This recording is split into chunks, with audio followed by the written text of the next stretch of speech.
Good morning, evening, afternoon, everyone. Welcome back to the GDQ Hotfix. We are counting down the days until the Summer Games Done Quick, which is coming up on the 26th to the July the 3rd. Let's specify June the 26th to July the 3rd. So keep an eye out on that. But before we head into that, we have got all of our lovely hotfixes going on. I am Hypnotics, and I have the honor of hosting Going Places. This is a show where we look at region-exclusive runs, which we're a little bit short on at the moment, but we also have handheld speedruns, and today we are going through some Legend of Zelda with the one and only Tej SR. Hello.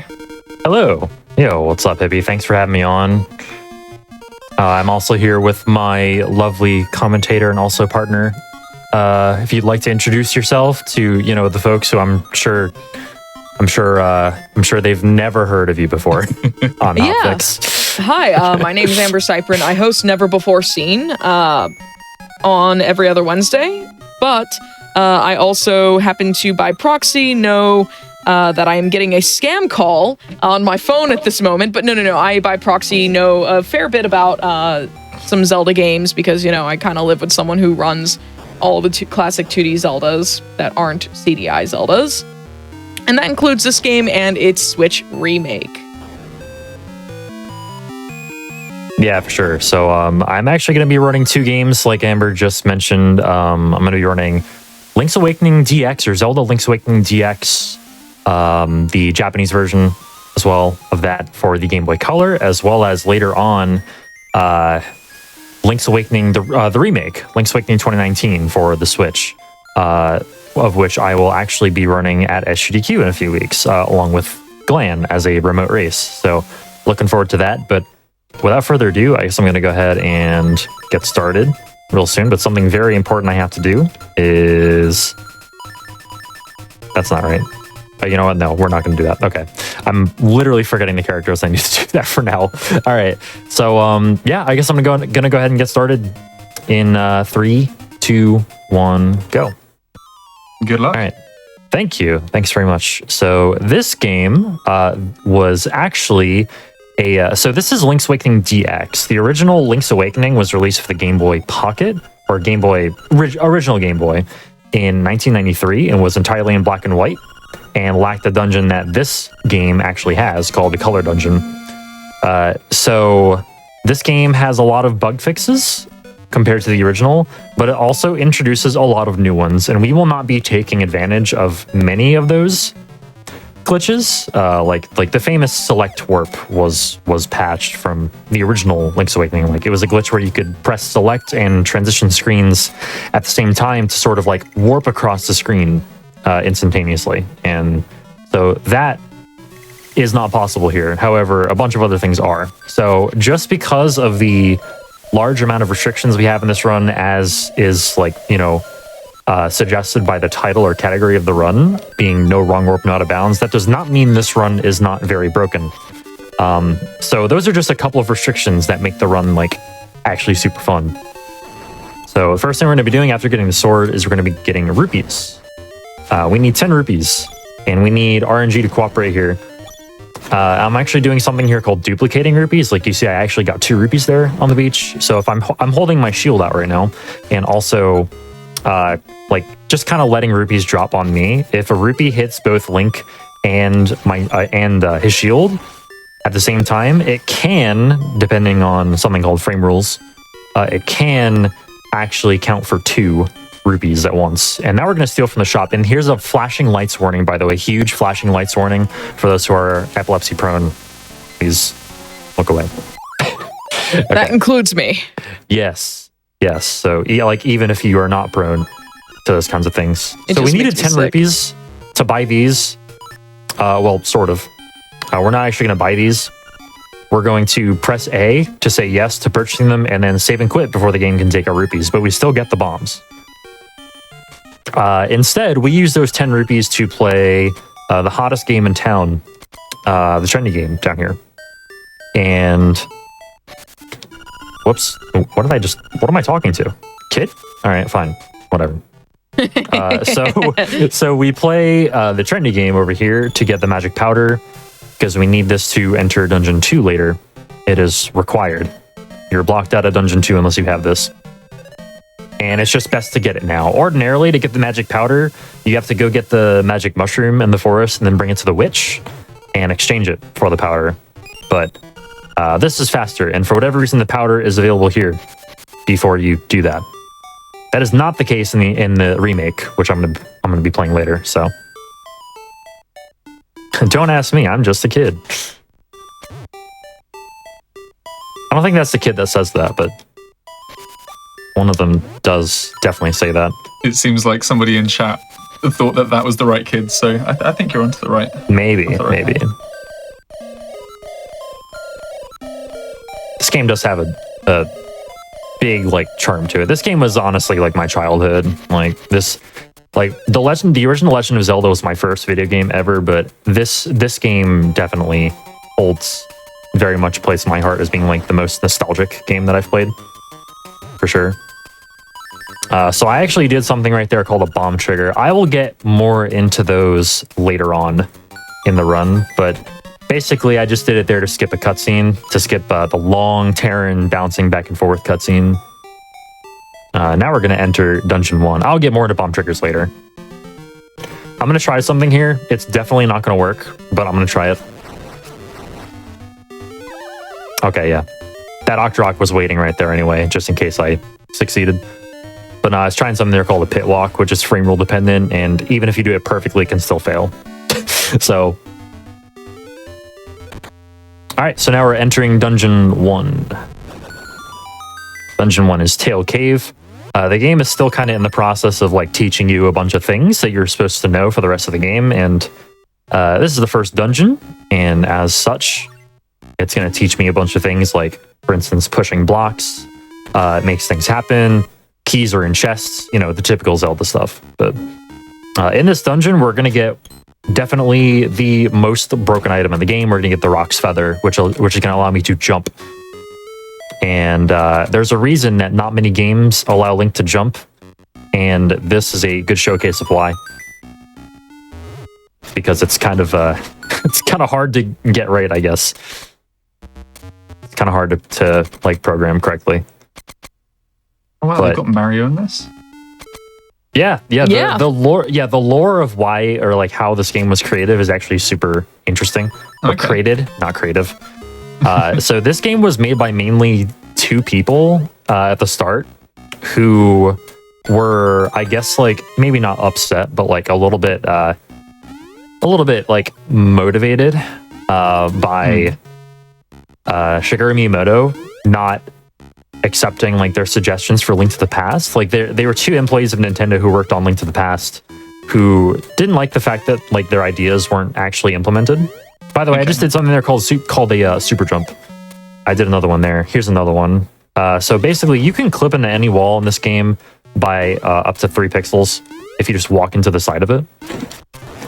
If you do that and carefully manipulate your momentum and orientation, you can actually make the game think that you're jumping off of a cliff.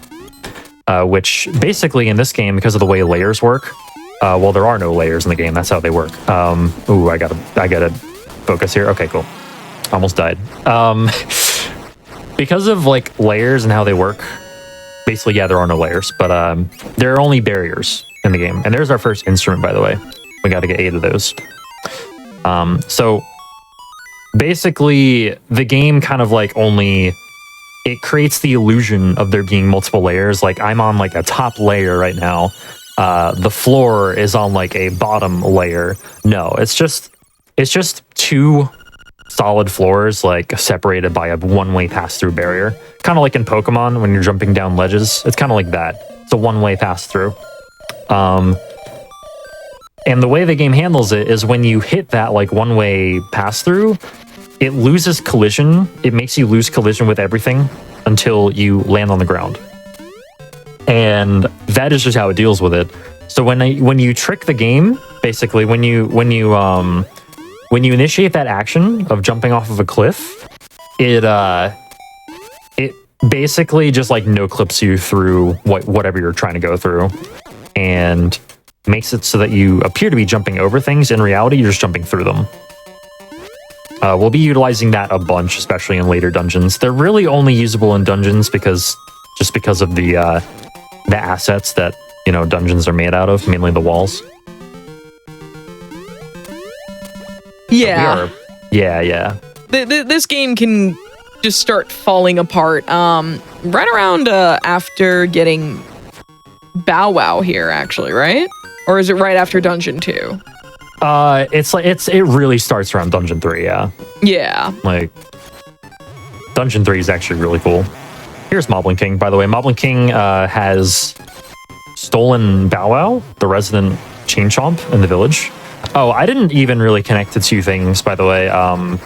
Like, the reason that this game has so many Mario enemies and whatnot is because those two employees that I mentioned just kind of wanted non-licensed or within Nintendo licensed characters instead of making their own, I guess. Well, no, what it was they just decided to include it as cameos. They never asked permission. They just assumed it would be fine. I got you. Nice. I like the thought of just two rogue employees just well, let's just do our thing. Who's gonna stop us? It's pretty much exactly what happened. As far as I've heard, that's what happened. Nice. That's fun. All right, so Dungeon 2 is where we're introduced to this mechanic where we hit these crystal switches and pegs kind of go up and go down. That's basically it for that mechanic. But right here, let's see. We're coming up on the mini boss of this dungeon already, called the Hinox. It's like a one-eyed giant monster. You might know them from Breath of the Wild.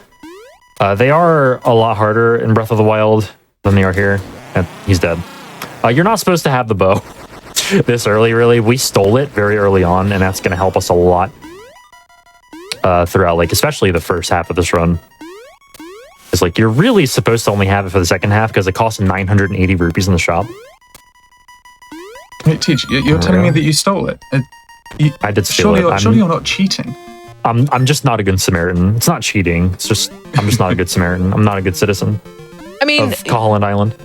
Yeah. So in the English version of the game, when you commit thievery in the shop in Mabe Village, your file name gets permanently changed to Thief, and that kind of rings true because we are now dog napping. When we rescue Bow Wow and we complete Dungeon 2, we're supposed to bring Bow Wow back to Madame Meow Meow, which is a very funny name for a dog owner.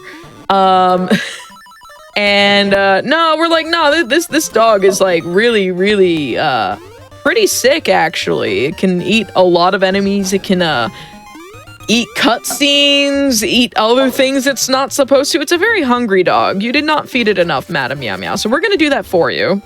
And we're just going to, buffer you're buffering jumps here, right? Or buffering a jump? I'm just buffering, or super jump? I'm buffering frame by frame and just waiting until Link falls. Okay. Any day. There we go. 10 buffers, not bad. It's actually really bad, but whatever. So there's nothing I can do about that. That is just dependent on something called global frame rule. So every 4 or 5 frames I can fall, but I just got really unlucky there. So yeah, basically what I did there to enter the maze, as well as exit to a degree, but what I did was I paused every frame until Link falls falls into the hole. And when Link falls into the hole and I pause in the same frame, he just kind of gravitates towards the bottom of the hole and I'm able to transition into it. And me falling is just kind of the game saying, oh, well, here's the first possible tile on this column for you to land on. So here you go. Have fun. So that actually saves a ton of gameplay. We originally have to go to, vanilla, we have to go to Kahaland, or excuse me, not Kahaland. We have to go to, what? To, what's the name of that tower? God. Why am I blanking on this? Eagles Tower? No, the Candlelight Castle. Candlelight Castle, there you go. We have to go to Candlelight Castle and get the 5 golden leaves for Richard. And we just said, basically, no, we're not going to do that. We're just going to do this. Jay, Richard's not the producer of this show. Ray is. Shout outs to Richard. Let's get it for Ray instead. Oh wait, no, we're not even getting it for Ray. Yeah, we're not getting any golden leaves except for the one that was definitely a key. And so what I just did there, yeah, sorry, go ahead, what I just did there was a super jump and a clink off of the Dodongos there in order to get out of the arena. Like the only way for you to change direction when you are... There we go. The only way for you to change direction while you're in the air during a super jump is to actually deflect off of something like I did there, actually. That's called French press as well. And I'm going to kill this because this guy has... Oh, never mind. Where's my piece of power? What happened to it? I don't know. You got an acorn earlier. Yeah. Oh, that's what it was. In this game, if you have an acorn active, piece of power can't drop. Right. I forgot about that. I like how it's just like, hey, it looks like I need a key for this. I guess I'll just go around it. Yeah, basically. Oh, that's called a text clip, by the way. The text clip is... oh, you're not dead. What? A text clip is... like, basically, you're using the text box there to actually... Excuse me, 1 second. You gotta focus a little bit on this while you're boss. focusing, just so everyone knows, TGH plays this exclusively on console via Game Boy Player, but I've also watched him do it on my collection of Game Boys, so this is absolutely possible on hardware. Yes. Yeah, the reason... Okay, so, like, it's different with, like, the thing with the acorn and like, the fact that you can't get piece of power. It's different in the Switch version, which is why I got confused. That's the game I'm going to be running after this, but I forgot that that's exclusive to this version. So, whoops. I guess I'll do that, yeah, sure. I mean, look, you run three different versions of this game, so... You're gonna get those conflated at some point. Yeah. Oh, I didn't mention, by the way, why we didn't complete Dungeon 2. It is about 4 seconds faster or so to come back and complete it later once we have more items. Like, for instance, the boots. The boots is, like, probably the biggest one, honestly, because it allows us to skip the underground section. All right. So now allow me to describe, or at least try to describe bomb triggers a little bit more. All right. So a bomb trigger is when... essentially what I'm going to be doing with the bomb trigger is forcing a cutscene to play, even though I do not have, like, the requisite for that particular cutscene to play. So, for instance, we're going to force the Walrus cutscene right now to happen, even though I don't have Marin. And the way I'm going to do that is to initiate an action of firing a bomb arrow by actually placing 2 bombs on the screen within 4 frames of each other. Now, I should specify, actually, these are active frames of each other. So, like, transitioning between screens doesn't actually count as active frames. So, like, I can place a bomb on one screen and place another one on another screen. And the result is the game tries to initiate a bomb arrow. And since there's no arrow on screen, because the way it normally, like, we're going to die here to get our menu back, by the way. The way the game handles bomb arrows is it finds the arrow on the screen and activates it to become a bomb arrow, right? If there's no arrow on the screen, it activates the first thing it sees, like the first, like, sprite slot it sees, which happens to be a cutscene a lot of the time. So we force that cutscene to play, it activates that cutscene. So we're going to be using that a lot throughout the run to force cutscenes to play, even though they should not be playing at that moment. There's a mini boss here, I promise you. It's dead, but there was a mini boss there. That was Lane Mola. Slightly easier in this game than in Link to the Past. Oh, yeah. Only slightly, though. We just fire 2 arrows up and, like, basically kill it before it spawns. Alright, so now we're going to do Dungeon 6. And there's a reason we're doing Dungeon 6 now. We're going to be doing the dungeons pretty out of order throughout this run, like, from here on out. Thanks, Bow Wow. Bow Wow also helping me out with eating Armo statues here, if he pleases. He's very hungry.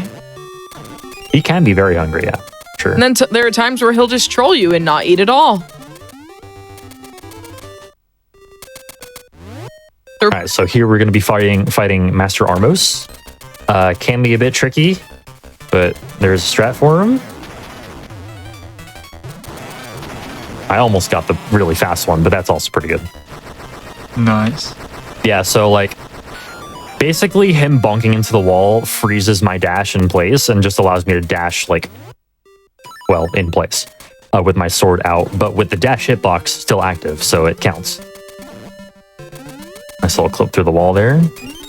Now, I'm super unfamiliar with like the lore of the Zelda games, so if I ask this question, I'm sort of thinking I might get an answer, but also I might not understand the answer. What is the story? Like, what's going on in this game, and how does it link to the others? Link to the others? Anyway. Okay, so it really doesn't link to the other games that much. Okay. This game, put simply, this game takes place inside a dream. Oh. Okay. Yeah. So, that's actually not going to work. Yeah, so like the opening of the game has shows a cutscene where Link is sailing some rough waters. He gets struck by lightning, or his ship gets struck by lightning. He washes up on a beach of an island called Koholint Island, which is where we are now. And he is found by Marin, who is another main character of the story, who you don't see super often, but she was the one who greeted us when we woke up. At any rate, Link is then met with a mysterious owl who says, you need to wake the Windfish if you ever hope to get off this island. And the Windfish is this giant whale lord of a whale, multicolored and all, very prideful whale. And it is stuck asleep, basically having nightmares, and that is all the bosses. All the bosses are called nightmares. And Link has to collect the instruments at the end of every dungeon in order to play the Ballad of the Windfish, which awakens it from its dream. However, and major spoiler, but this game was released in, 93, so... You've had your chance. Yeah. I mean, I've already kind of spoiled stuff, so whoops. Yeah. So at some point, so like the key to this dungeon that Jay's in right now, TGH is in right now, the same place where he got the key also has a room that has a mural that tells you that Koholint Island is, a dream world, basically. And if the Windfish were to wake, everything in the world disappears. And that includes everyone that you meet and help out along the way, all the side quest people, all the inhabitants, but also the nightmares. But it will allow Link to escape. If he does not wake the Windfish, he is trapped here forever. Be that good or bad, that is up to you to decide. But basically, it's meant to like have a little bit of drama to it. But this is a very standalone. Yeah, this is a very, very standalone title in the series. In fact, this was my first 2D Zelda. My first 3D was Wind Waker. Ah, okay. And they have no relation to each other than like they take place on islands or an island. This place gets absolutely torn apart by super jumps, by the way. If it wasn't clear by watching you've been making this, this look very easy. like it's D6 is where super jumps really get put on display here. Something else that gets put on display is everybody's favorite speedrun element, RNG. So here we have the horse heads, the infamous horse heads. These get fixed in the remake, but we're stuck with just this mechanic for now. We need to just throw these over and over until they land upright. And we got average RNG there. We got 1 in 4, which is actually the chance of that actually working. Yeah, they're pretty awful. Yeah. They actually work like actual knights in chess in the remake, and we'll get to not... we don't get to... No, you're doing glitchless. We'll get to see those, right? I don't remember. We will, yes. But you'll see how improved they are. Yes. In the remake. That's what I mean, is we want to see how much better they are now. So this is Facade. Yep. Facade is a joke of a boss and is made further a joke in the Oracle games that precede this game. You can start placing bombs before he even spawns in the fight to have his, text show up. And, where he, sits there and drops a bombshell to say, like, this world is a dream. If you wake the Windfish, everything disappears. Yep. But, you can damage him before he even appears. It's hilarious. And then you can also do the same thing in the Oracle games, where he is a mini-boss. He has been downgraded in the Oracle games. It's great. Facade is something that sees redemption in The in remake. the glitchless run, at least. Yeah. The 'cause you don't 90% run skip 'em. skips them completely, but glitchless we get to see this fight. Yeah, it's actually a really well choreographed fight in the speedrun of the remake, and that'll be really Yeah. nice. All right. So, by the way, like I was saying, there's a reason we were doing D6 before like D4 or D5 even. And I'll get to it after I do this. So this is actually something called Jesus jumping. This is something that we need to do to get into and also out of D6. It's a lot harder to get out of D6 than it is to get in. That's fine. So basically I'm landing on the water and nice. I'm landing on the water and pausing on the same frame, which is actually not really as hard as it sounds to pull off. It's very hard to optimize, but it's not that bad to actually pull off because of the fact that you can actually just hold pause out of the start menu to pause buffer frame perfectly in this game, which is actually super nice for speedrunning purposes. So it's easy to do but hard to master is like basically it's like the motto of the speedrun, honestly. So now we're out of D6, but the reason we do D6 before D4 is because we have the L2 bracelet now, like the item that allows us to hit to lift super heavy objects. It comes with a hidden feature, one that you're not supposed to know about, or one that you shouldn't expect to know about if you play this game casually or don't speedrun it. But basically, this L2 bracelet is also a flag that keeps the ghost from spawning after you finish Dungeon 4. The ghost that tells you to bring it to its house on the beach and whatnot, and to its gravestone. So, yeah, basically, that ghost isn't going to spawn now. So we can do Dungeon 4 all in one go. We used to split it into 2 parts in order to prevent that from happening. Like, we actually used to finish Dungeon 4 last.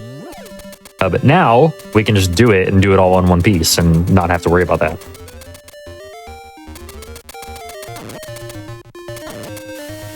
Alright, so it looked like I kind of went the wrong way there for a second.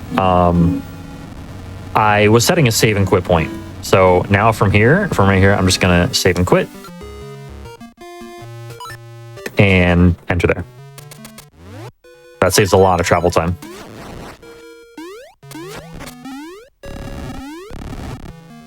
Alright, so now we're on our way to Dungeon 4 now that we have unlocked it.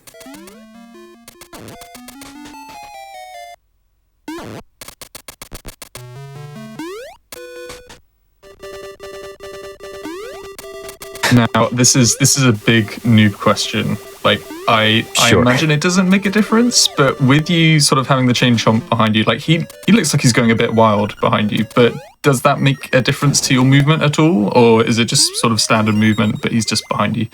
Not really. Honestly, at this point in the game, if Bow Wow's doing anything, he's helping by eating enemies in my way. Okay. There is a point coming up, like in the somewhat near future, where he can actually really hurt you in like one of the major skips.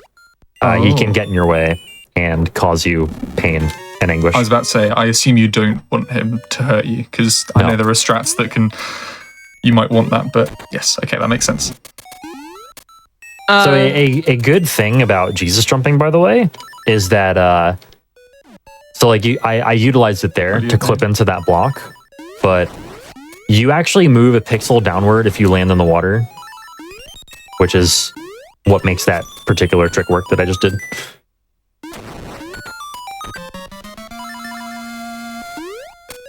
All right. Whoops. All right, so upcoming is actually a super neat super jump.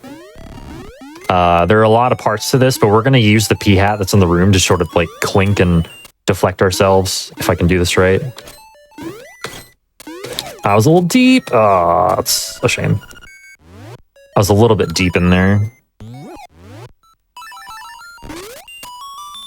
It's not easy to get this totally right. There we go. That's better. So we did one clink to get clipped into the left wall, and then another clink to get up onto the higher platform. It looks really cool when done well. All right, so here's the toughest boss in the game that I've mismenued for. Nice. There we go. So something else that I didn't mention. Oh, fodder, by the way, very important. Fodder. You'll see in LAS later. Something important that I didn't mention about this game, and as well as the other like Game Boy Color Zelda games, they're the only Zelda games that allow you to move stuff around in your menu. So the menus are not static like they are in, say, Link to the Past, Minish Cap, etc., or other 2D Zeldas, or even like the 3D Zeldas like Ocarina of Time. So menuing correctly is very important. It's doubly important in this run because you really want to know where your items are in the menu. Like, that's super important. And not knowing and having to like react to where the things are in your menu can cost you a lot of time over the course of a run. Like, there are almost 100 menus in this run. Like 100 times where you have to open the menu in order to equip something and only to equip something. So that is extremely important. So now we're just going to do D5. So this is Catfish's Maw. D5 is the longest dungeon in the game. But we have a bit of a unique route that we're doing here. Mashing jump here is actually faster. By just a little bit.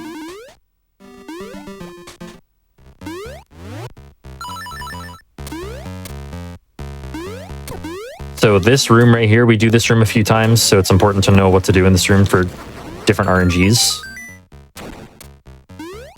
Very often are you going to get not great RNG in that room.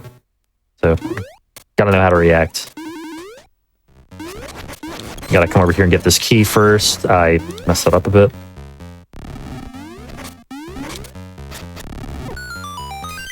Okay. Yeah, for anyone who's considering potentially picking up this game, either like you can pick up the Game Boy version. It is if you still have the ability to make purchases on the 3DS eShop at the time that you're seeing this. This is for the YouTube viewers. It is available on the 3DS eShop. Otherwise, you could also pick up the Switch version, because the Switch version has some quality of life, but is otherwise, in terms of the flow of the game, faithful sometimes to a fault to this. So it would take about the same amount of time as you would casually playing. That's if you have any Zelda experience, I'd say about 6 to 7 hours at most. If you want to do a little exploring for your first time. Otherwise, if you're trying to do 100%, I would think closer to 10 to 12 hours, depending on your experience with Zelda. But it's a very short and sweet Zelda game, self-contained story. It does not need to. It does not need to like be. It does not need prior Zelda knowledge to enjoy. And yeah, the 3DS version is not fit for speedruns because it does not emulate the game correctly. Yeah, it actually runs a bit slower, the 3DS version, I think. But like, you can learn on 3DS, I guess. Probably. But it just isn't okay for the leaderboards. That's basically it. Yeah. I think it's also, it's the English version, and I think version 1.2. Nice. You mentioned that this game was like from your childhood, Tej, and is that the reason why you ended picking it up? So funny enough, I actually picked up this game for a 12-hour challenge back in, I think, January of 2016. I just left the dungeon by accident. Excuse me, nobody saw that. Anyway. So what? Yeah, we were done. We were done here. So basically, yeah, I picked this up. I think like I ran Undertale for a while, and then I decided to pick up this game for a 12-hour challenge, and I failed the 12-hour challenge miserably because I think I learned up to D3 and did not finish a run. I couldn't tell because if it was just like a lot to handle, or if I was just like, back then I wasn't as great at learning runs, or like, you know, learning how to do runs, but either way, I'm glad I stuck with it though, because like this has been probably one of the most fun speed games I've done, like collectively. Yeah, and since it's coming up in chat, Super Game Boy runs the original release. Oh, actually, this is a black cartridge Game Boy Color game, so it can run on non-color hardware. You just lose out on the access to the color dungeon. However, Super Game Boy 1 runs the game too fast. The clock speed's not quite right. But Super Game Boy 2 runs it at the correct clock speed, just not in color. Because it still runs as if it were regular Game Boy hardware. I actually did a super weird route here. So, long story short, here's Slime Meal, by the way. Slime Meal is just like a reaction boss. But yeah, so D5 was actually super weird. First and foremost, I actually like killed the I killed Master Stalfos on the first visit, on the first like fight. You're not supposed to be able to do that. And honestly, it's like for something that you're not supposed to be able to do, it's kind of easy to do with bomb arrows. Like I'm not sure why it was programmed that way, but basically instead of the master, like if you kill the Master Stalfos in the first fight, instead of him dropping the hook shot like he does when you fight him the final time and like the way, like what he's supposed to, what we ended up doing, he drops a key. And we use that extra key to go like a sort of back way. And you might have noticed that after that last save and quit I did, I like clipped through a block. That was done by nothing more than just sitting there and mashing the hook shot like while clipped into that block.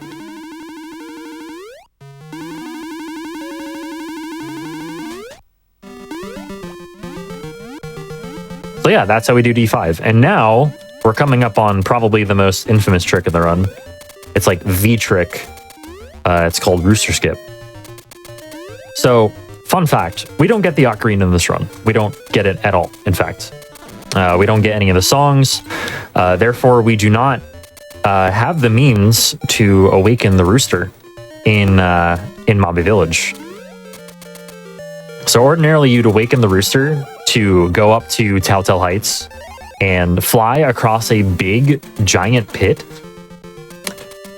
Fortunately for us, there's a way to avoid doing that, something called a hookshot jump. So what a hookshot jump is, you can frame perfectly jump. If you use a hookshot, if you use the hookshot over a pit, which is something you can do, by the way, if you're hovering over a pit, you can use the hookshot, and when it's retracting back to you, you can actually jump. You have one frame to jump as if the game thinks you're on solid ground, basically. So we're going to try that, but we're going to do it twice. And each one's frame perfect. So this is technically a double frame perfect trick. But if done correctly, and this is the trick that Bow Wow can get in the way for, by the way. So, because Bow Wow blocks your hook shot.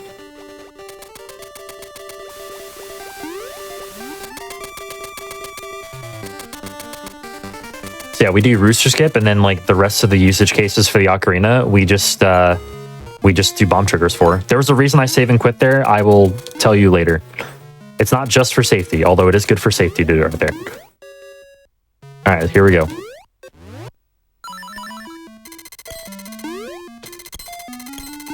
Perfect. That was Rooster Skip right there. Good stuff.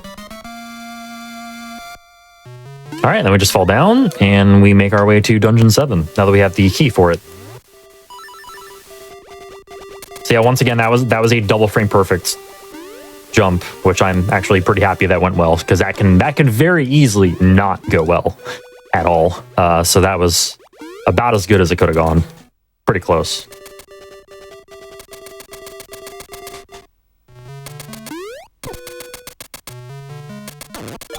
Okay, so now we're just making our way through this cave system to get to Dungeon 7. Whoops. That's fine.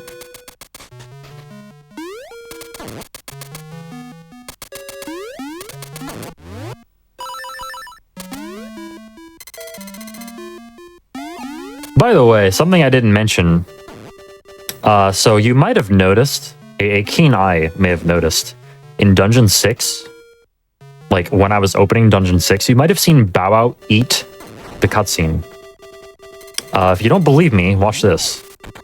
You want to see him do it again? There we go. He did it. Nom nom nom nom nom nom. So that actually saves me a few seconds. but you do have to leave the screen and come back in. So the reason that happens, it's kind of weird, but like you may have noticed I threw that rock in a specific way and then waited a bit.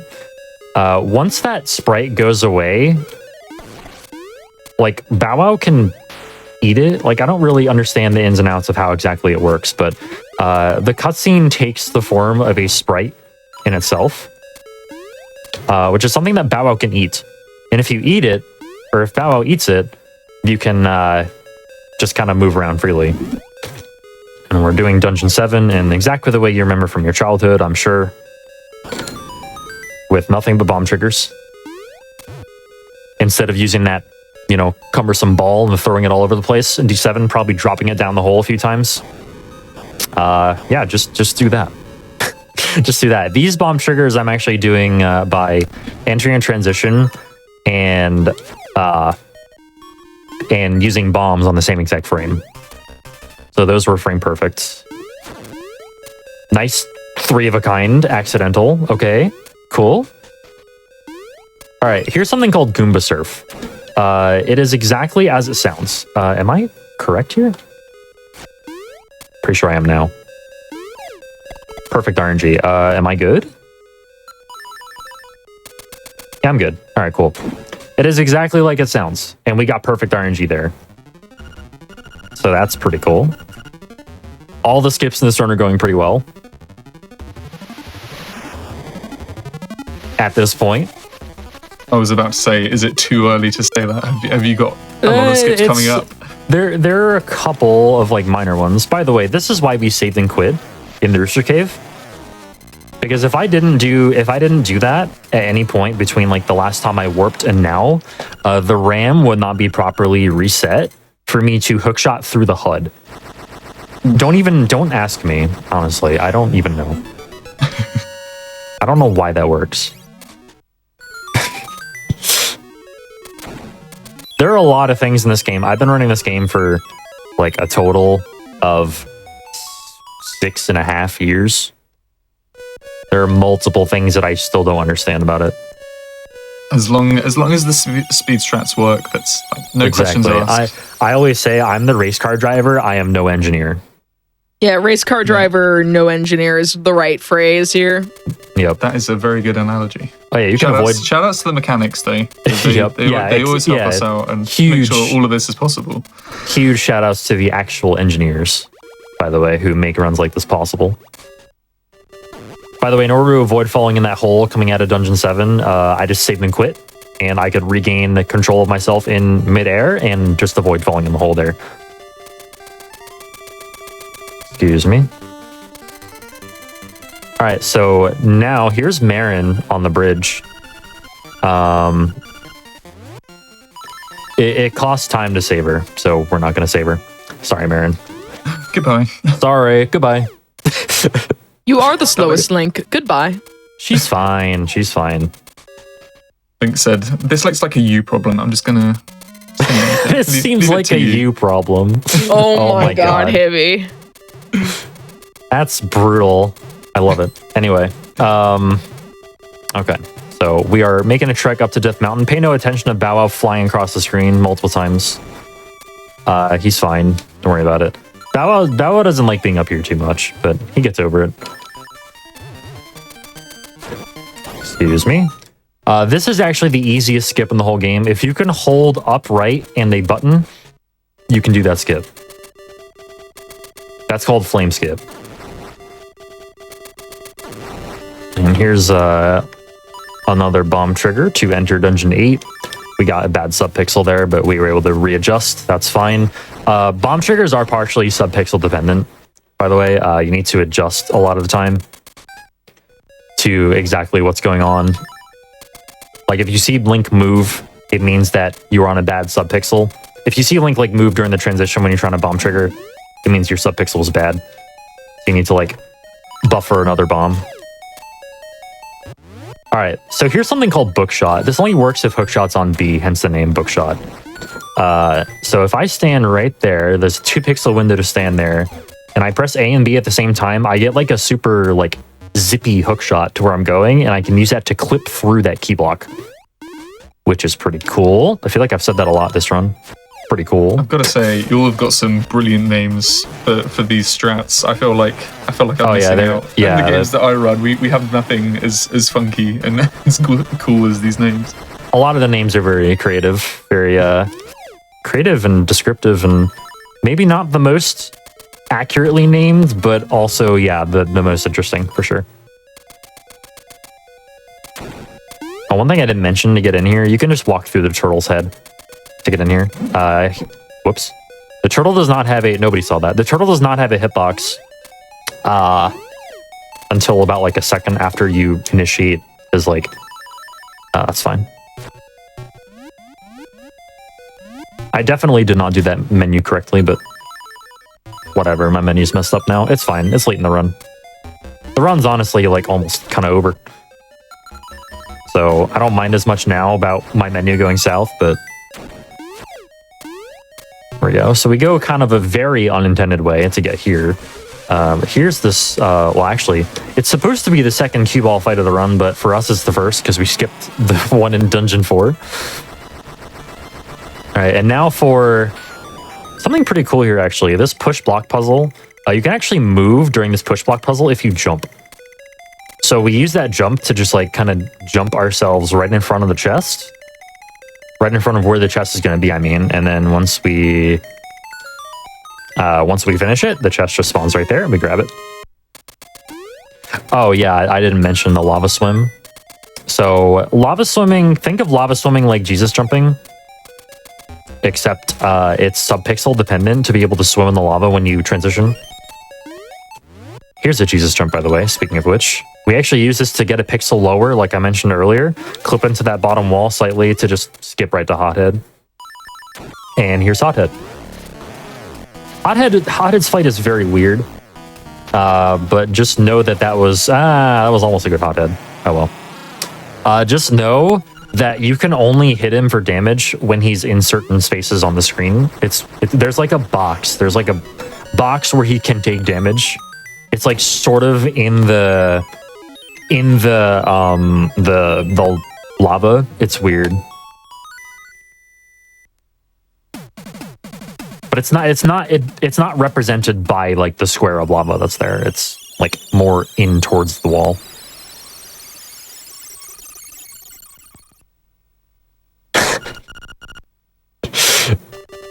I totally agree with that message in chat right there. The jargon quote. I totally agree with that. Yeah, think of lava swimming as Jesus jumping. Yeah, it's any sane person, you put that sentence in front of them and they'll be like, "Excuse me, what?" Yeah, like there are things where when TGH has tried to explain various things in this game to me, like without breaking down what each piece of jargon meant prior, like I had no idea what in the world he was saying. It's also great when he sleep talks and says various jargon, but he hasn't done that quite yet. He's just said, "Let me get the feather and let me check," in response to me asking runners on one of my shows to reintroduce themselves. Yeah, I did that during one of Amber's shows, and Amber had to go check on me, and I was just like, basically, I was just like, yeah, I'm fine. I guess I was sleep talking. Like, I have definitely sleep talked about this game before. I'm not afraid to admit that. Yeah, you have slept talk about this and the Oracle games. You have not done Pokemon yet. Not yet. Well, soon though. There's a reason why I said yet. It's funny, I can sleep talk perfectly about this game, but I struggle trying to explain things while I'm awake. That's pretty... it's probably a pretty unique situation there. Also, don't blink or you might miss this boss. Oh yeah, here's clown emoji, by the way. Not the actual name of the boss, but... This is just called Genie, I think. I think so, yeah. Yeah, it's just called Genie. Clown emoji. Alright. Okay, so here's our last instrument. Yeah, that was our D2 stop, and the bonk strats to get like through that underground section are like the main reason why coming back in here is faster later, because otherwise you have to stand there on the platforms. Like they go down very slowly. With like the pot held above your head. with boots and feather, we don't have to worry about that. We just bonk to get up there.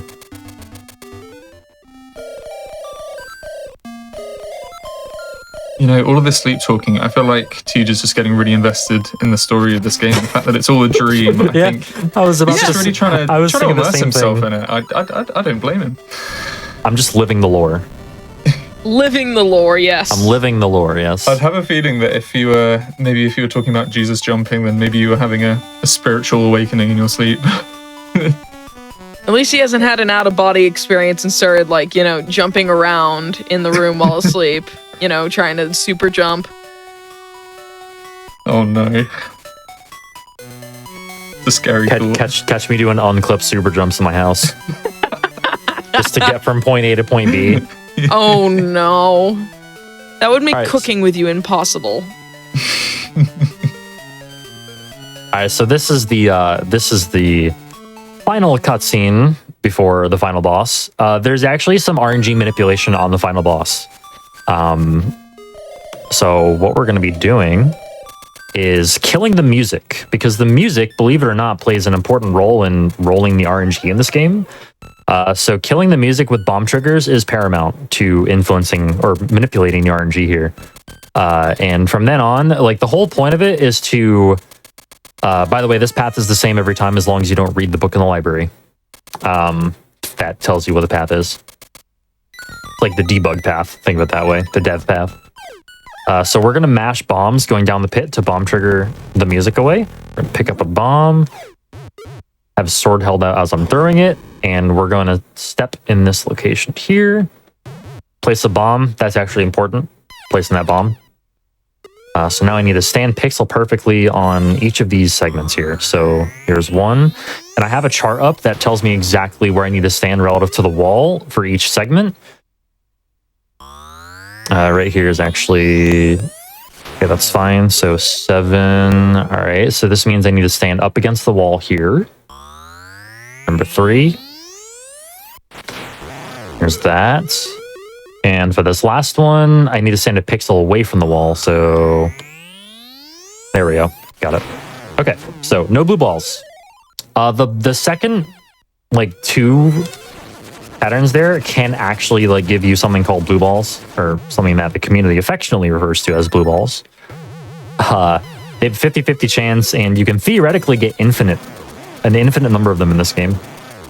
But if you manipulate the RNG, you'll get 0 every time if you do it right. Alright, so here's the final phase. This is Death Eye. Death Eye can be kind of a jerk. Death Eye is, like, really the one, like, if you manipulate the RNG, it's, like, the one really true source of RNG in this fight. So we just gotta kind of wait for its eye to open. Any day it'll open, though. There we go. You can get as many as 4 arrows in there. I'm doing okay to get 4 in there. There we go. One more. There we go. That's perfect. 4 cycle is ideal. Time's gonna be when the screen fades completely to white upon climbing up the ladder here. And do a little setup here to get frame perfectly on the ladder, and time. GG. Yeah, so that's game number 1 of 2, and we're gonna kind of time travel to the present, sort of. With the next game. So yeah, but that was Legend of Zelda Link's Awakening DX, any percent no wrong warp out of bounds. What was the time for that run? Was it came in at a 51:07 on my end. It's pretty good. That's pretty good. I'll take that. Yeah. Yeah, nicely done. Yeah, thanks all. Thanks for the GGs. And yeah, I'll be back soon, I guess, with another run. I guess it's a similar game to this. Just a little bit. Just a little bit. If people are interested, there's a lot of talk about this run in the chat, and it seems like people enjoyed it. If they were interested in trying this out, whereabouts might they look for any advice, any tips? So on SRC, on speedrun.com, there's actually a resources tab which will link you to a tutorial, to a couple of tutorials, both a written one and a video one. You can check those out if you're willing to learn the run. And it is the whale, the pride whale. Yeah, that's the pride whale. And yeah, so that's where I'd start. But if you do want to learn this run, then best of luck. Feel free to hit me up with questions. And yeah. Brilliant. Well, you heard the man. We are going to take a quick break. This is just a little moment for you guys to have a stretch. Make sure that you're staying hydrated, and we will be back very soon with the 2019 remake of what you've just seen here. The estimates are completely different, so I imagine that this is a completely different run entirely. So it's certainly worth having a look at. Do stick with us, and we will be back very, very soon.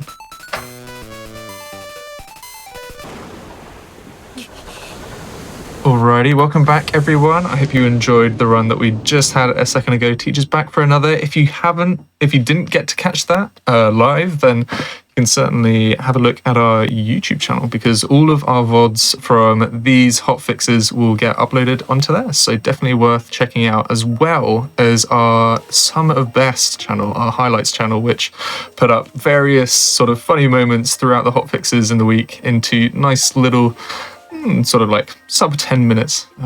Speedrunner talk there. Sub 10 minutes of like, just funny speedrun moments throughout the week. So definitely worth checking out what we're doing on YouTube. And if you're watching this on YouTube, hello, we do this live. You should catch us over at twitch.tv/GamesDoneQuick. Right, enough beating around the bush. Tej, you're back. Welcome I'm back. Did you miss me, etc.? Hello. Thanks again for having me on. And hope y'all enjoy the LADX run. It is time to move on to the present day, where that game got remade. How about that? It says down below 1993 to 2019. 1993 was when the original game was made, and this was released in September of 2019. So enjoy. This is for the Switch. I already have a file pre-made for a reason that I'll get into a little bit later. Okay, so yeah, without further ado, I'm gonna get going in 5, 4, 3, 2, 1, go.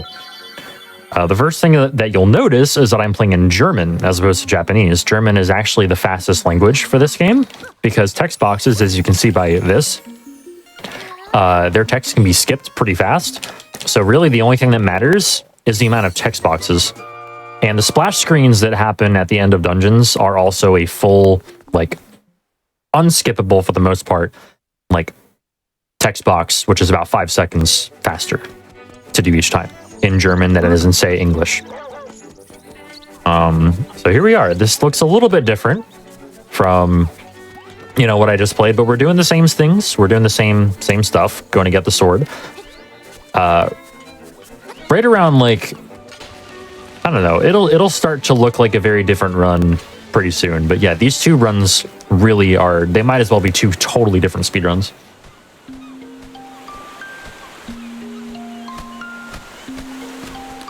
But this is the glitchless category, so that does not mean that we won't be skipping some things and also exploiting some game design elements, but it is glitchless.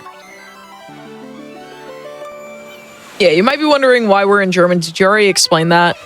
Yes, I did. God bless it. I'm a little late to the party here. It's okay.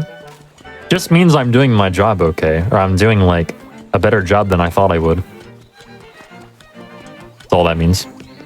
Yeah, so we're just gonna go. This time we actually will go grab the mushroom in the forest and trade it into the witch, because the powder is not available in the shop until after you get the tail key. So they actually fixed that, or they fixed it, quote unquote. It is a design change that was probably for the better. It makes a lot more sense to have it, this way, in my opinion.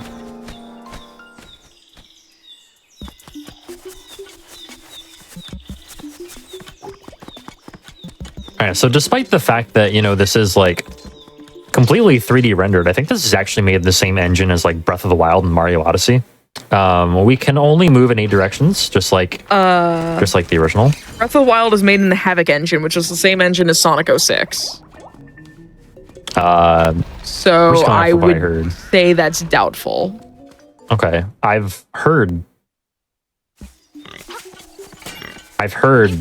different, but I can't believe that such a good game used that engine. as well as Breath of the Wild. God grab bless that it, Hippie. You grab that mushroom, and but nonetheless, the game is rendered in full 3D, so like it is definitely. I like the look of it. They've definitely gone down a more stylized route. Because are there many other Zelda games that opt for this sort of? Because I think sort of quite chibi, almost. Yeah, this is like totally unique for Zelda, honestly. Like as far as the chibi / like I call it like almost like a Funko Pop style goes. Oh no, I don't like that actually. I think this looks better than Funko Pop though, like to be honest with you. Like it looks like way better. I was about to say, to be fair, throwing a little bit of shade, it's not hard to look better than a Funko Pop. Sorry for the people who collect it. It's totally valid if you collect it. It's just certainly not my thing.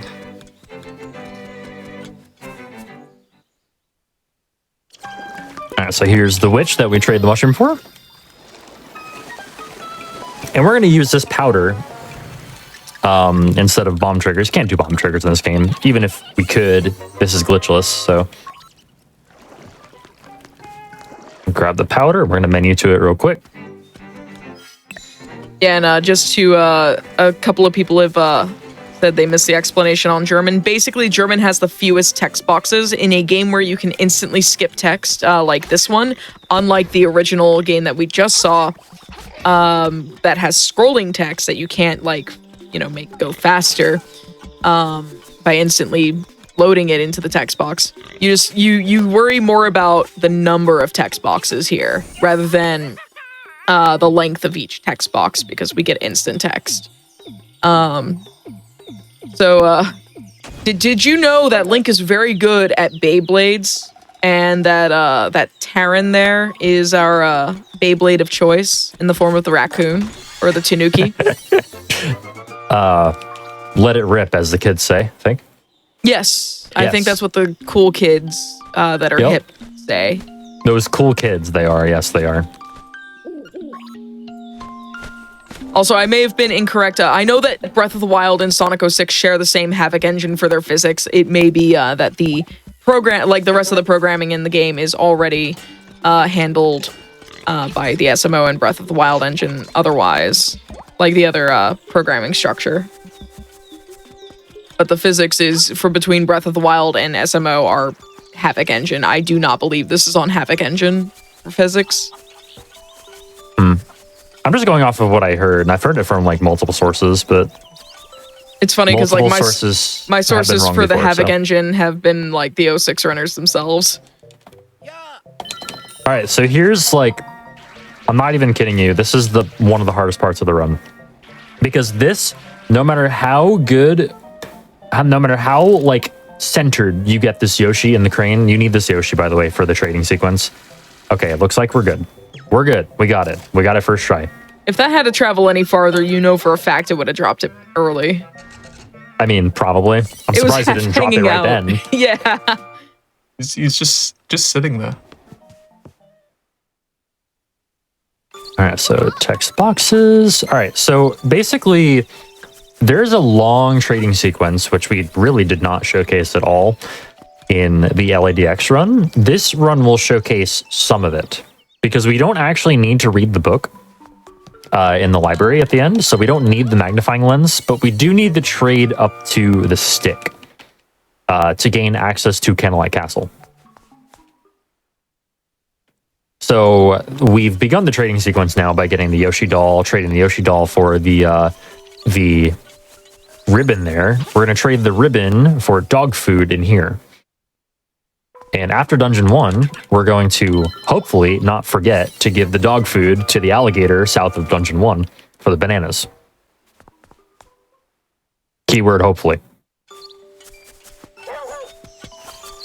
We're making our way towards Tail Cave. Yeah, this run is this run honestly is a good example of just like a lot of it is just playing the game casually very fast, like as fast as we can. Yeah. But we take advantage of a lot of things as well, like game design exploits and stuff like that later on in the run. And while we're still in entering D1, and it's going to be a lot of it's going to be a lot of tutorial stuff. Basically, I'll go ahead and re-explain. Also, since this is possibly going to get divided up in YouTube, I'll re-explain why there's so many, Mario references in this game, because it carries over from the previous games. It obviously is going to include the same characters.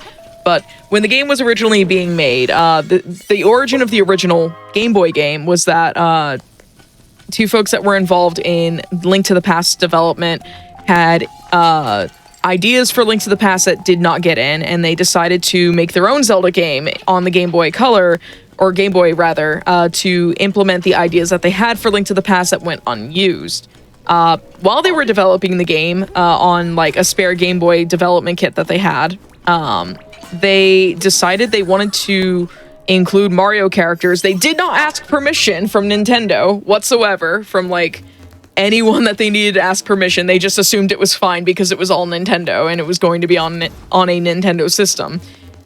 So then you've got, Chain Chomps, Piranha Plants, Goombas, the random Kirby, or anti-Kirby, if you will. But yeah. Yeah, it's all very interesting. Yeah, so basically the Mario characters are there because the developers put them there and did not ask for permission. And then it just became part of the game. Also, shoutouts to Ray and shoutouts to THG. Yeah, Just gotta say that. I'll also explain the origin of THG. So everyone's saying that, the name is wrong on the display. The Twitch name is correct, TGH_SR. THG is a meme that has devolved into a Twitter bot that I created, that just strings together and mashes up a bunch of nonsense from TGH's tweets on Twitter and spews out absolute ridiculous nonsense. And it was spawned by a typo that Railcoon made like 3 years ago now, or something like that. And it was on a immediately Celeste showcase. Yeah, and it was immediately DM'd to me. In fact, if you go to, twitter.com/THG_SR, you'll find THG's Twitter banner is that original typo screenshot that had been sent to me. I have a feeling we need to draw attention to the tweet that went out yesterday that said live, Link's awake.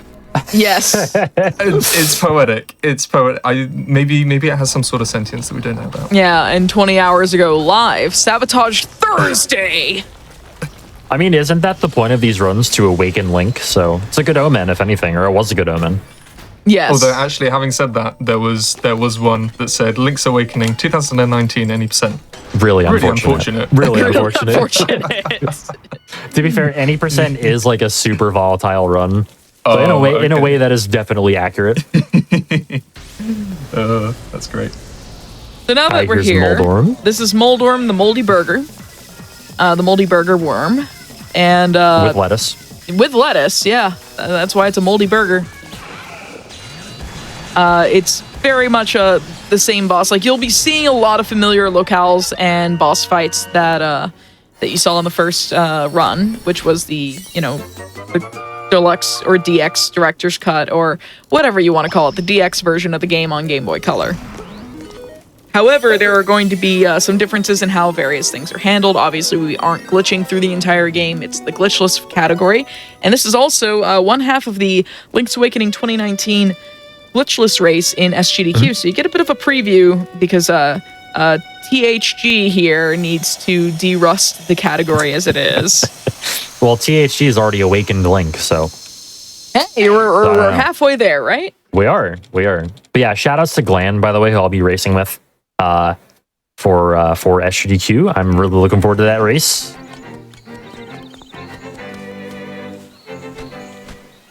That'll be on the Monday, I think. Monday afternoon. Yeah. At some point.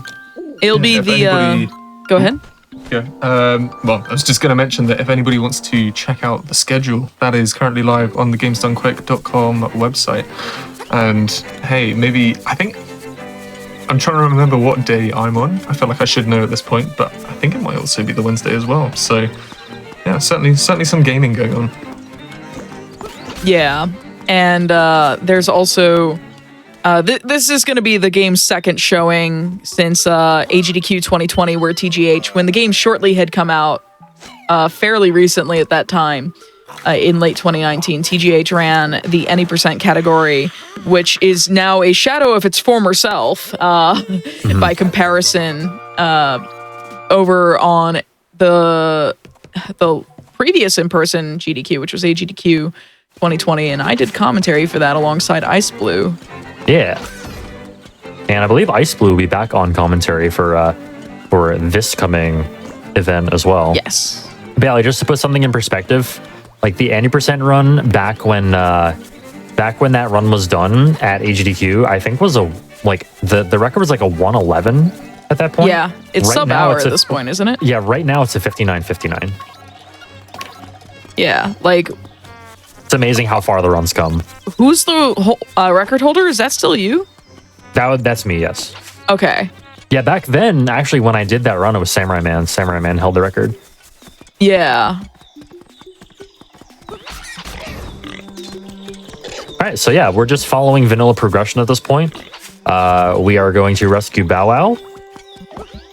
And we're actually going to be completing D2 in one go here. Yeah, Nice which is a acorn. stark difference from splitting it up like we did previously in the any percent no wrong warp out of bounds category for the Game Boy version. Yep, so the Stratton Moblin Cave is just to powder pretty much everything you can.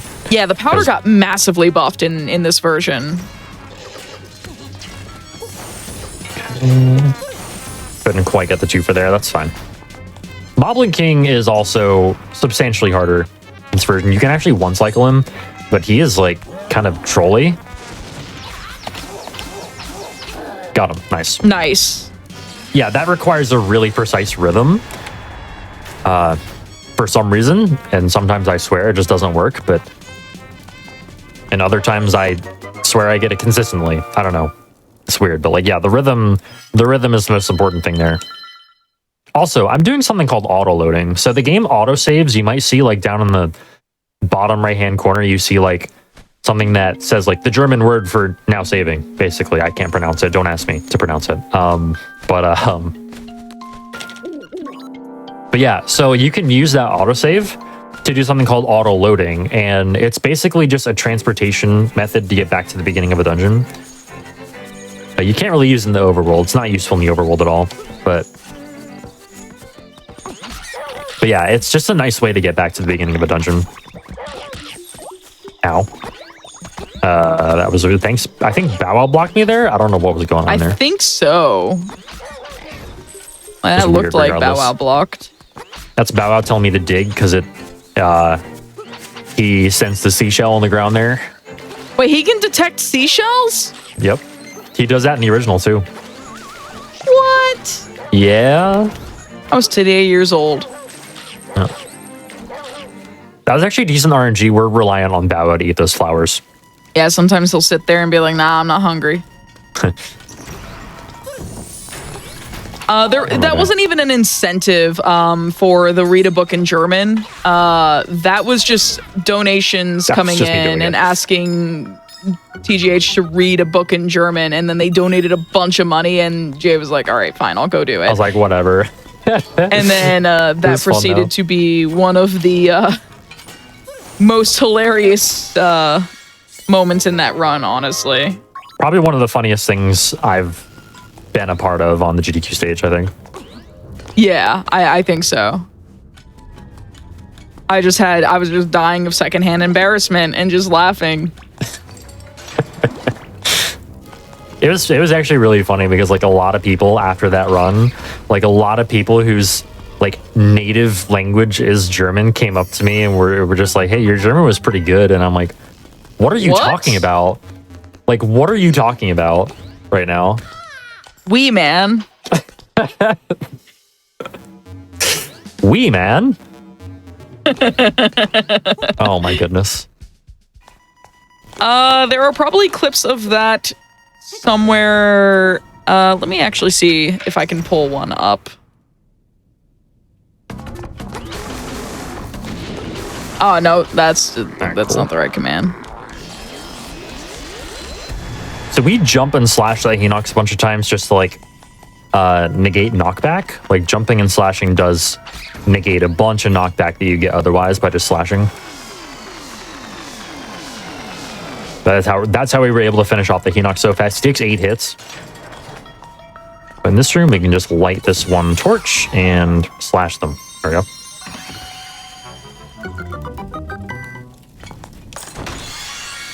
All right. So I'm going to post a couple of YouTube links with timestamps to the 2 clips on the GDQ channel. And this will be your context for what chat is talking about. Go bookmark those for later, or save those timestamps for later, and you will understand what his German reading is. Or you won't. But the point gets across all the same, I think. Yes.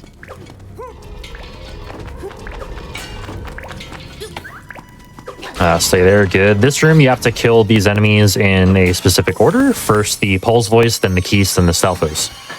Or for those of you who don't speak Zelda, that's the rabbit, then the bat, then the skeleton. Zelda names are very weird. I would not fault you for not knowing what a Stalfos, Keese, or Pulse Voice were. Trust me.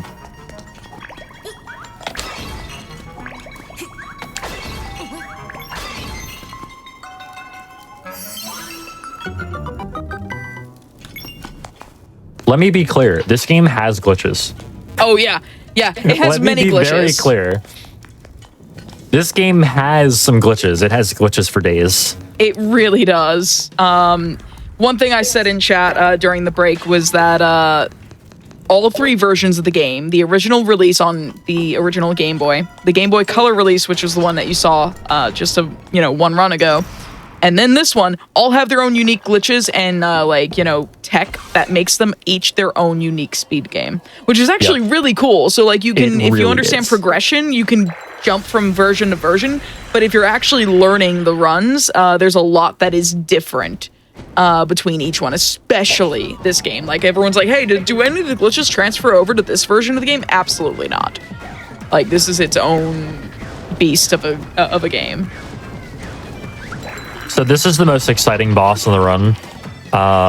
This is the part where I'd usually ask for donations for a charity marathon, of course, like GDQ. Like I ask like any donations come in. Can you read some German for us? No.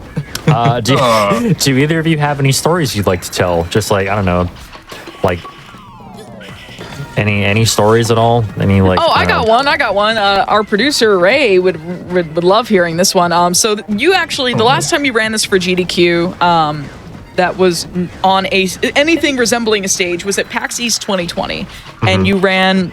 I think it was the glitched category at the time, and we had this trick that we had several tricks that involved having to lure one of the invincible foxes from Mabe Village over to a place to do some, death abuse tech. And oh god, whoops. We don't do that anymore in the 80% run. That has since been routed out, thank goodness. But Railcoon loves foxes, and watching TGH repeatedly slash and bait a fox across the world of Koholint made Ray very sad. And Ray had a shirt on that had a fox on it, and just kept like very, very like looking at TGH, like doing the tech. Like TGH was like sitting across from Ray, and Ray was running the tech for this run at PAX East, and was just very sad and frowning, and was petting the fox on their shirt. And I was also there because I did the commentary for that because I was local to PAX East, and we were both local to PAX East, and Ray and I were having a great time just teasing Jay in between the tricks and everything. And I also had a squishy like stress ball that was shaped like an owl to imitate the owl that flies in and repeatedly annoys you with information that you can't read because you can't read German, Jay. But I know what he's saying, though. Yeah, otherwise he's still just annoying. I still stand by the fact that the fox wasn't harmed. The fox was never harmed. I'm just glad that I no longer have to hear. Ray. Tell that to Ray. Albeit, I'm glad we don't abuse the fox anymore. I'm just I glad don't we think don't the do it fox ever anymore. felt any harm.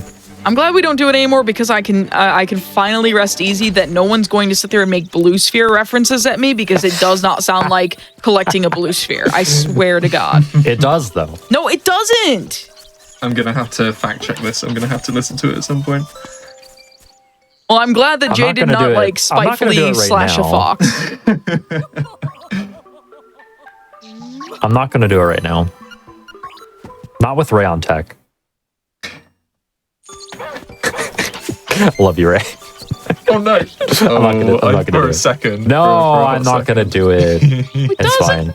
It does not sound like a blue sphere in Sonic 3 and Knuckles. All right, so we're going to steal. Well, we're not going to steal yet, but we're going to buy 30 bombs, first and foremost, and then steal the shovel. Like, basically just like we did in LADX, except we're doing it a lot later in this run. No flashing lights warning required here.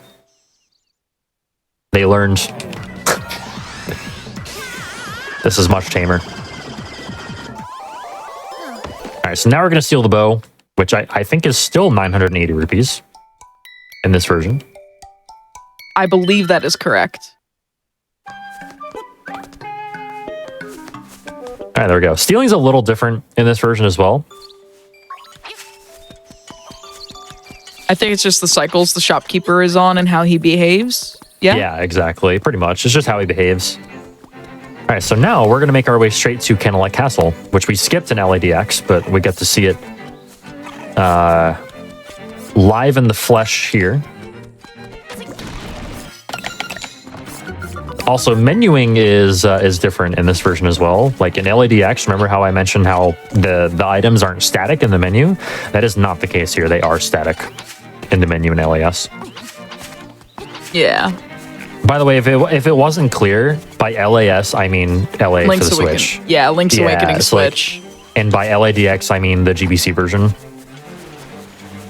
That's just the way I abbreviate it, and I don't mean to like confuse people, but like, yeah, if you ever hear me say LAS, I'm referring to this. I'm referring to the Switch version. All right, so now here, this is actually the last bit of trading sequence we see in the run. This is our means into Candlelight Castle. So we trade the bananas for the stick, or rather, like, they just kind of leave the stick behind. We grab it. We're supposed to give the stick to Terran later, but we're not. We're not going to do that. The only reason we did the trading sequence up to this point was to get in here.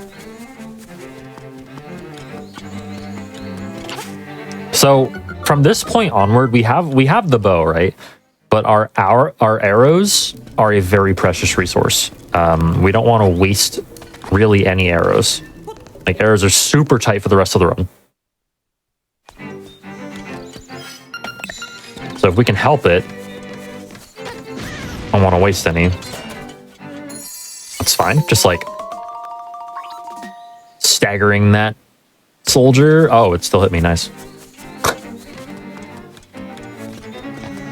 All right. So the objective is to collect 5 golden leaves for Richard, who lives in the villa over on the southern side of whatever you call that area. The area that I did the weird skip with pausing with an LADX, that area, the pothole field, the pothole maze.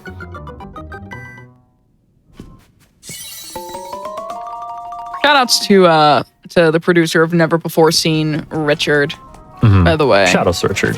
Shoutouts to everybody involved on tech for like GDQ and hotfix stuff. True. These things can't happen without them, and Yeah. they're all good. All right, so there's a tight Y positioning, like up and down positioning for this shot right here. Got it good. Nice. So the first one was to blow up the wall, and the second one was to actually like get the soldier. But if I were a little bit lower there, that would not have worked. Or a little bit higher, that would have missed the brazier completely.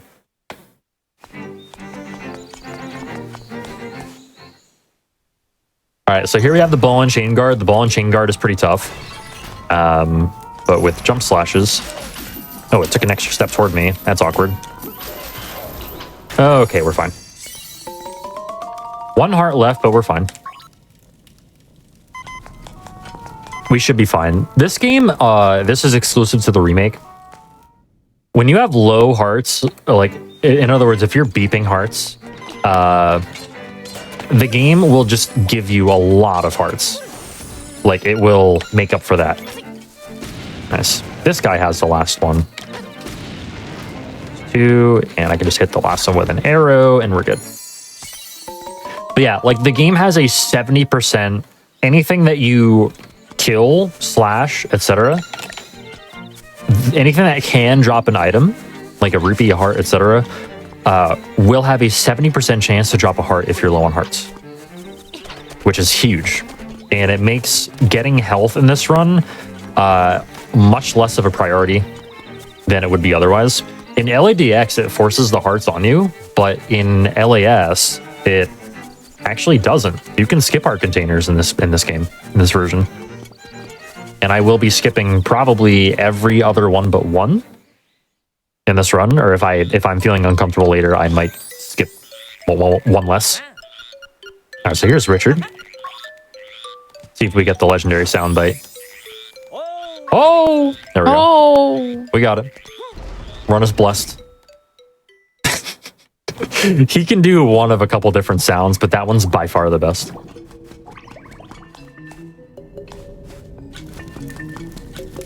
Very excited about those leaves, by the way. Oh! Oh! Oh! This is a daily thing with TGH and I. Like, we hear a funny noise and we just like start parroting it. Oh yeah, because why not, right?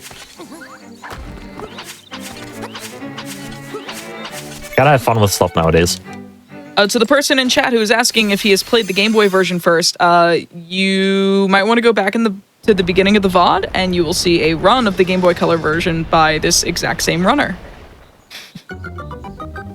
And yes, this is the last run of the day. This is the only other run planned for today, and this is the only other show for today right now. So buckle up and get cozy. But of course, if you want to check out other hot fixes, we are going to be having some happening tomorrow. So keep an eye out, because at 1 p.m. Eastern, PB Precipice will be starting. That will be a runner on the show, sort of trying to grind down PB attempts, trying to get something in a space of 3 hours. And then after that, it is the co-op show. It's dangerous to go alone, which don't know what's planned for that, but I mean, co-op speedruns are always a riot, so definitely worth checking those two out when they're going to be live tomorrow. Can confirm I've been on that show for some Sonic stuff, and it was a lot of fun. It's dangerous to go alone, I mean. Mm-hmm. And same. Yeah. In fact, we were on it together. Yeah. It was a lot of fun. We did Sonic 3D Blast, 2 players, 1 controller. Yeah, and before in that same episode, Argic and I did Sonic 4 Episode 2. Basically, we reprised my last 2 GDQ runs. That's a guaranteed sort of fun time. Oh yeah.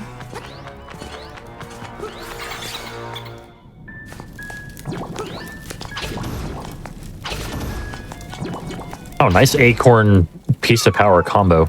I guess I should explain how, like, pieces of power and stuff like that work. So basically, they are kill count based. I'm gonna try to do that. There we go. Basically, they are kill count based. They are not RNG. A lot of people think they're just luck based, like they drop every so often. No, they drop based on the amount of kills that you have. Whoops. Okay, that's fine. These are Dodongo snakes. They exist. It's my in-depth analysis on Dodongo snakes. They're so stretchy. So these are the things we skip in LADX. That should be fine. Yeah, we're good. Yeah, Dodongos here also look very different from any other Dodongos in the series. Yeah, it's actually kind of uncanny. They look closer to chain chomps. Yeah, this is the only game where they're like this. In the other games, they're like dinosaurs usually. Shout out to Dimitri, by the way, my favorite Dodongo.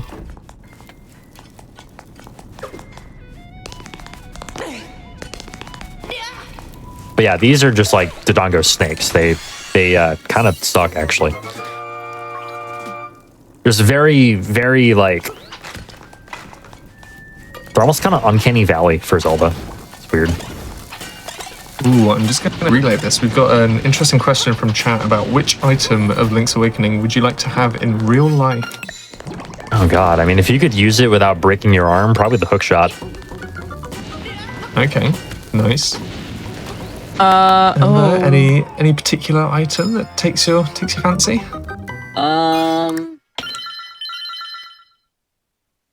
Maybe the feather.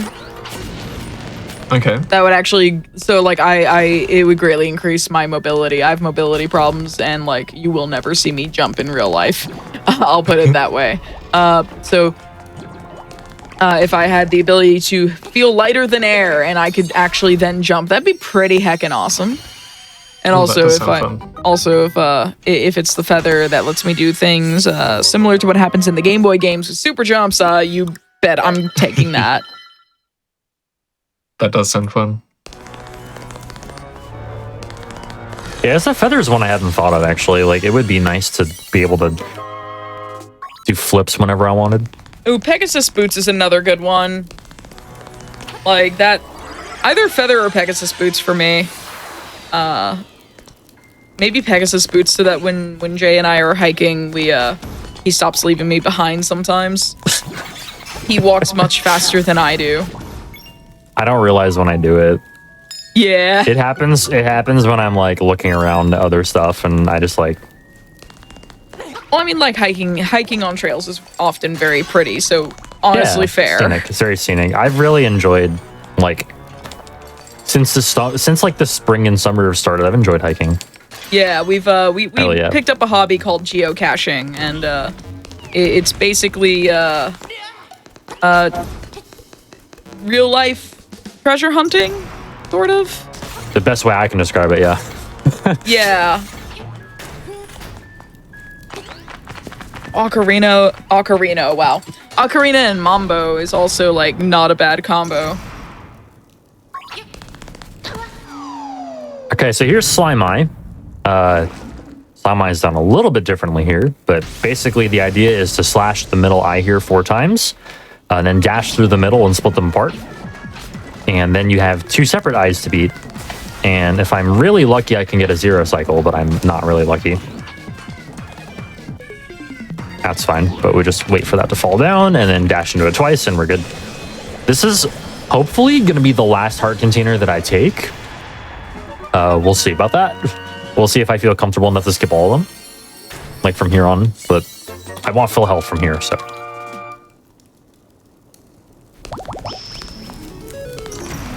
So from here we're going to be going down toward Animal Village to do a couple of things. One, we're going to talk to the walrus to set a flag in motion there, or to set a flag period there, to make Marin appear on the beach so we can go like date Marin basically, or go talk to Marin on the beach. We're also going to activate the warp that's near Animal Village, or like basically in Animal Village, so that we can access that later as well. But for now, the owl's going to talk to us.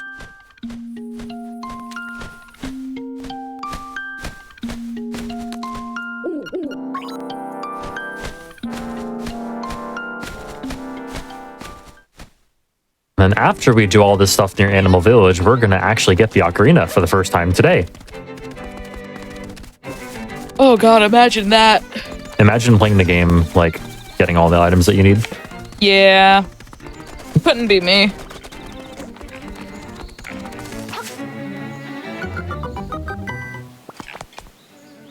Can't believe we're actually gonna go talk to Marin. I remember when the any percent route included very, very briefly bringing Bow Wow to that date, and then you just have Bow Wow chomping at your butt in the cutscene. We'd have a nice little chain chomp third wheel. Oh, bless him. Your wingman. Your wingman. So we have to talk to this walrus. Oh, go ahead. Yeah, we got to talk to that walrus.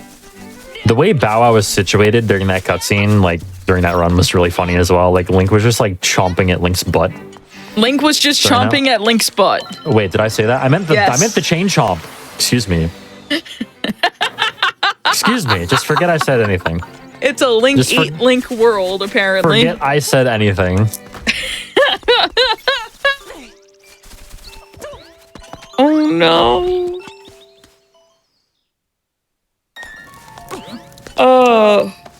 You know what I meant. Or maybe you didn't. I don't know. Probably not, actually. You maybe knew what I meant. All right, that's so a big here, maybe. we are literally partaking in a dream within a dream here.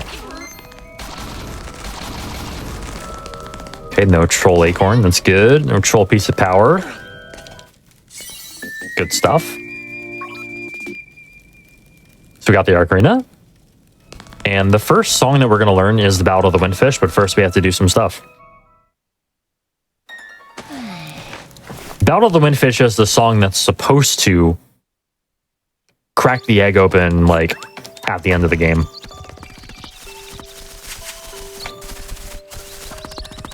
Yeah, if y'all heard my laughter from across the room, so you heard it twice, oh my god. Don't actually apologize. We are in the same room, on different ends of the room, and my laughter is very loud. That's fine. You get double Amber laughter occasionally. That's when you can tell that it's particularly amusing. Look, I'm very easily amused, okay? So this is the cute little scene between Marin and Link. Just imagine Bow Wow just like I was about to say, being in this cutscene and like just imagine Bow Wow like right behind Link, just really wanting to like eavesdrop on the conversation. That's phenomenal. And you have what the cutscene used to look like in 90%. I love it. All right, so I got to make sure to say yes here. So I got to stop mashing B and press A for a second. There we go.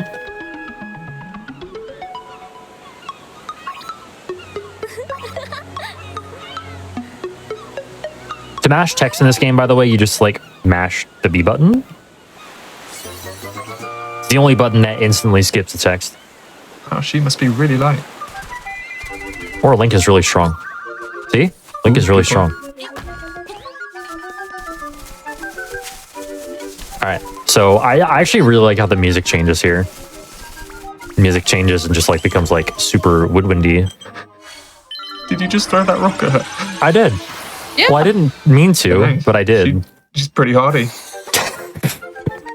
She can take it. Fair enough. Yeah, she's fine. Who am I? Who am I to judge?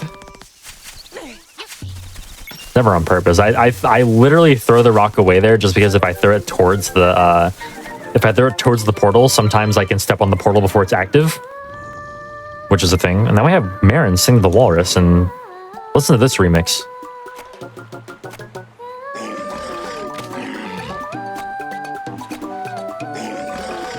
Walrus is vibing out. He is having a great time. That is his jam. I love the noise he makes.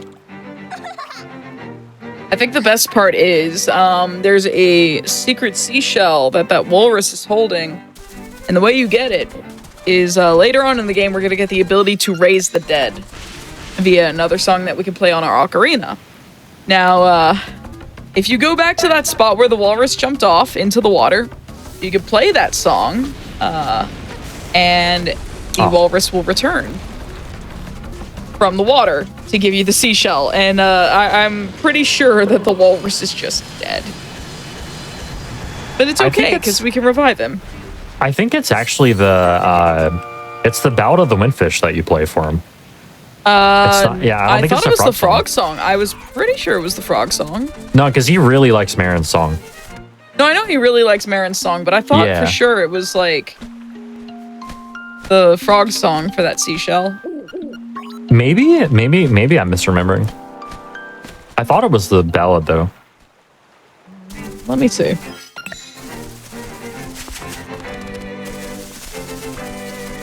So that was Lane Mola, by the way. He's a bit harder than an LADX Optimize. And now we're going to learn the Battle of the Windfish. So here's a nice little cutscene as well.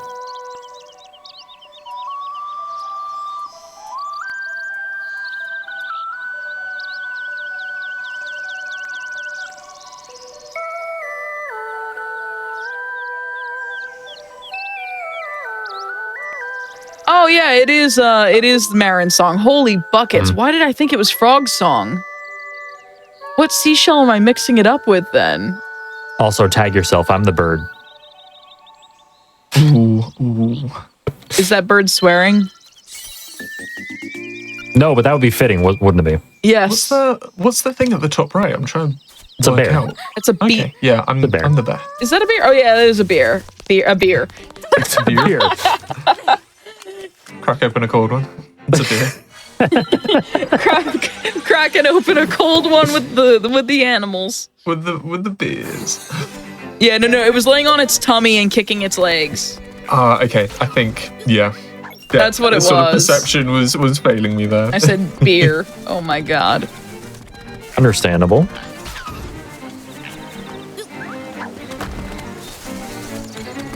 Need a little optimization there. You can actually start dashing slightly before you touch the ladder, and you can just dash straight off the ladder. It's nice. It only works, though, if you're facing to the side, which is the caveat, because, like, if you're facing down, you'll just, like, climb down the ladder normally, but if you're facing to the side, you will just fall down it. And there's no penalty for that. All right, so we unlocked D4. Fun fact, by the way, that waterfall has no collision. So like Correct. the Annie% run and Nohi and Oxwarp runs, they both, which is like the two like main glitched categories for this run, for this game. You actually do a trick that completely bypasses. Oh god, that completely bypasses the collision for that waterfall. But, like, the main collision is at the top, and it serves its purpose.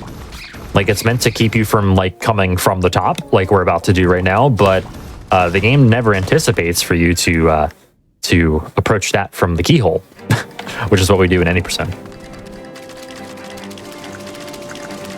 Like this part right here, you can't access while the waterfall's going, but we don't even go there in Any%.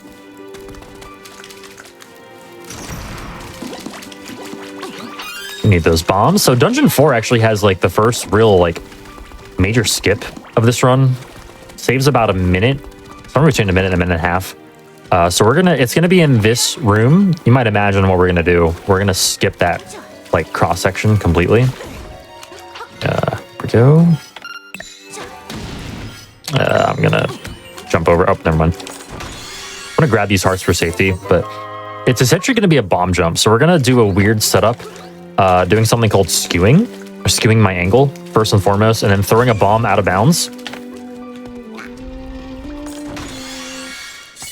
And then jumping at just the right time to let the bomb explode, exactly when we are in the right position. So we have a little setup here to make this work. Let's see if I can get the angle right here. In Rio. Whoops. Okay, that's not gonna work.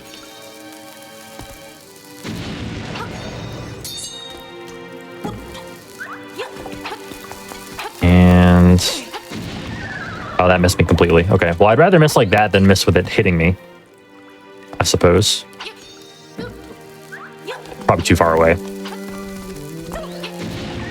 Okay, too far away again. I gotta be a little bit closer.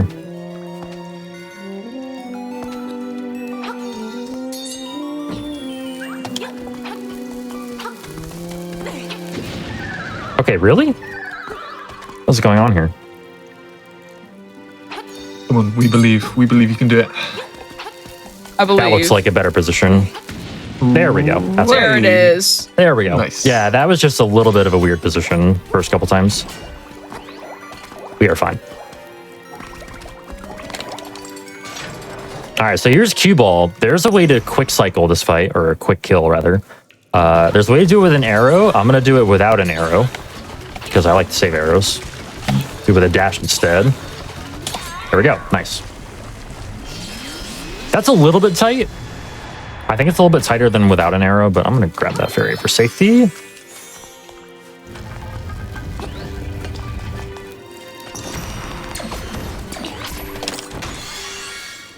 fun little block there with the sword. The fireball coming at me. But yeah, so Dungeon 4, like I kind of explained during the LADX run, we're actually going to split Dungeon 4 into 2 parts, which is something that we used to do in LADX until we learned about the flag for the L2 bracelet, but that sort of flag does not actually exist in this game. Instead, we just do Dungeon 4 in 2 parts here. So there are 2 conditions that need to be met. Oh, by the way, I'm actually just going to be quiet for this song. Sorry. Forgot about that.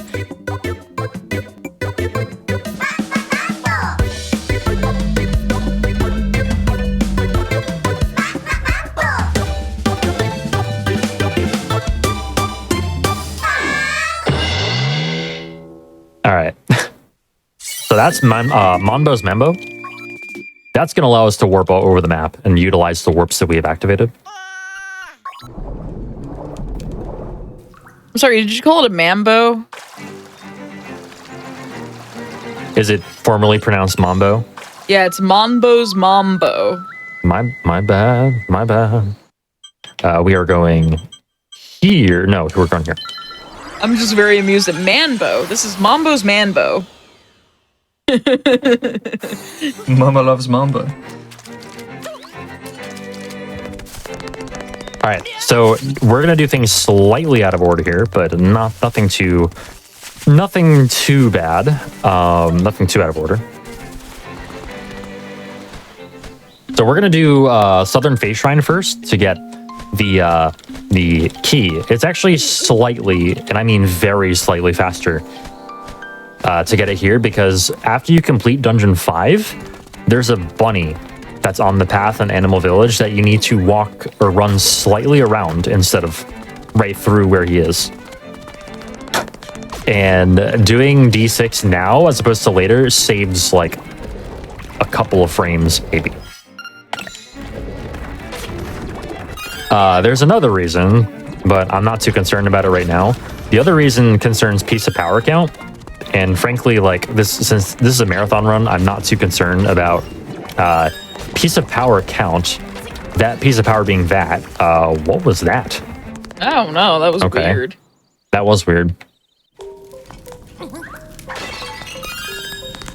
So like if this were a PB attempt, I'd be trying to get a piece of power drop on Slimeal in Dungeon 5. That's really the only place where it's like useful. Or like the only real place where it's like really useful in the run. Could have tried to save an arrow there. Instead, I'll just like use a bomb instead of a bomb arrow in D6 once. There we go.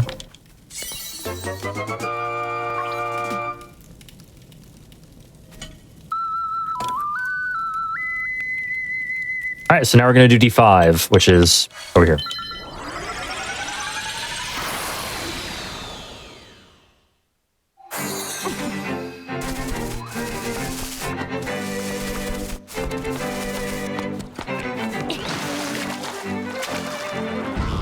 So I think that this category is the only category where we actually unlock that warp. The Martha's Bay warp. That's really nice that we have that warp to just come right here to D5 with. Yeah, one big difference between this and the original version of the game is that there are actually quite a few more warps, thus making Mambo's Mambo. Mambo's Mambo, I'm reversing It's hard the name, to say, isn't it? a little more relevant as well. Yeah, in the original game, Mambo's Mambo actually just transports you to Mambo's Pond, which is like the pond that's just south of Tracy's hut, near that one like cross-shaped piece of art location. Yeah. Yeah, so like it's a lot more functional in this version. Good little dodge there.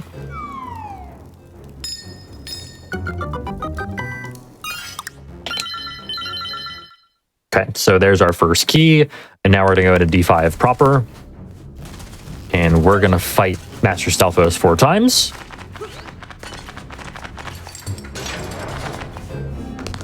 So let me take you back in time a little bit here to 2017.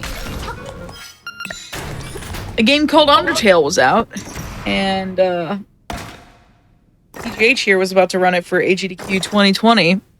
Sorry, not 2020. 2018. I can't years. And that looks like, you know, Papyrus here. I didn't know that Papyrus made a cameo in a Zelda game. Thanks, I hate it. Look, Ice Blue isn't here to do it to you, so I have to. Yeah, so somebody had to, I guess, right? Yes. The joke is that in the Undertale run, you fight Papyrus 4 times. Yep. And so, of course, in this run, you also fight him 4 times. Therefore, obvious connected universe. Oh, yeah. / it's the same character. Apparently. So yeah, you fight him 4 times. You might be wondering why I'm not equipping bomb arrows here. It's because, like, it's a waste of, or not a waste, but it's like, I don't actually have any arrows. I think I have 1 arrow to my name. 2 is because it's extra menus. Like, it's just simply not worth it to equip arrows there. Yeah. Many of the categories in this game have been carefully routed for resource management. Mm-hmm.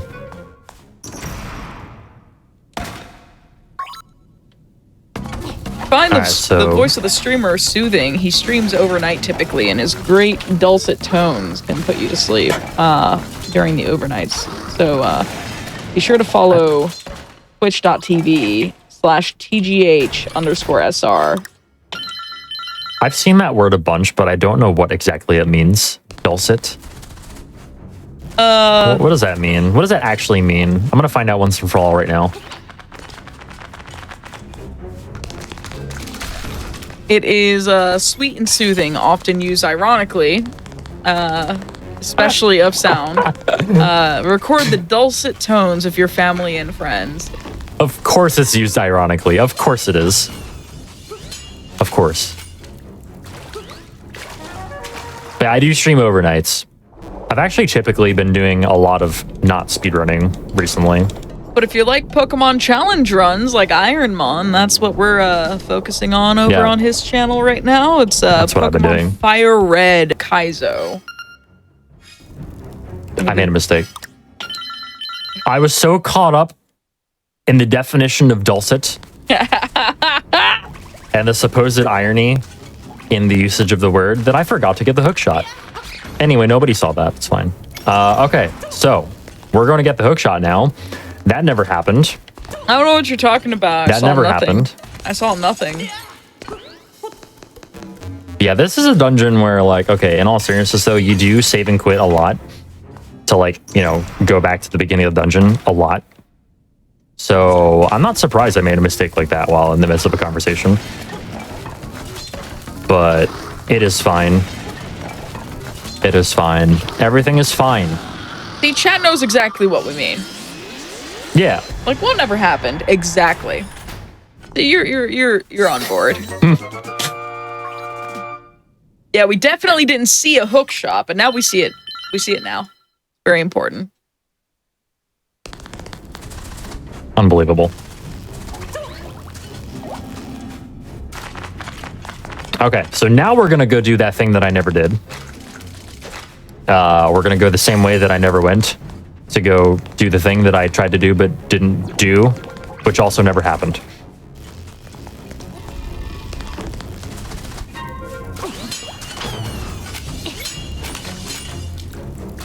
Which is go get the nightmare key.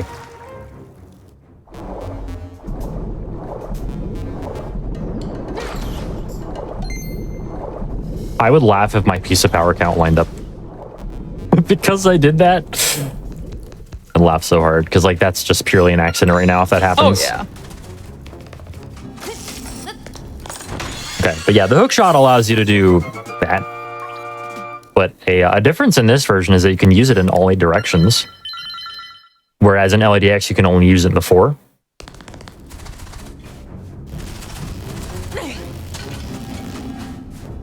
This is all a dream anyway. I mean... Like, things obviously never happen. right? In dreams. I can use that as an excuse. Sure, I will allow you to use that as an excuse. Whatever allows you to sleep and dream easy at night. Whatever allows Or me to during the dream. day, rather. You are a night Okay, good. We didn't get a piece of power. I was worried that we would. Okay, cool. All right, so this is called... Well, I don't know what it's called, but that was actually a flawless skip there. So that is the D5... I guess just called D5 key skip, but it's done via skewing again.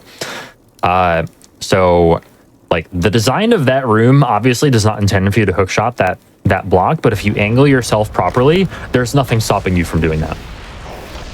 It's not a glitch. It's just an exploit of the way the game is designed.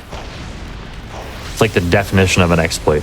But there's nothing glitchy happening there. Like, there's nothing, like, we're not taking advantage of code. We're not, like, really doing anything glitchy at all.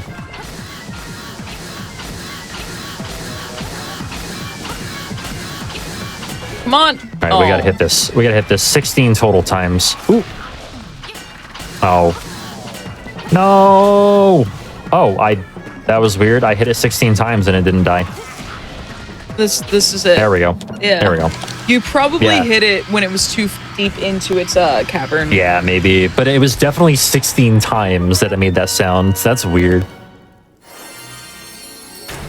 So the game was never released in any particular version. You can just change the language of your Switch, and it will change the language of the game.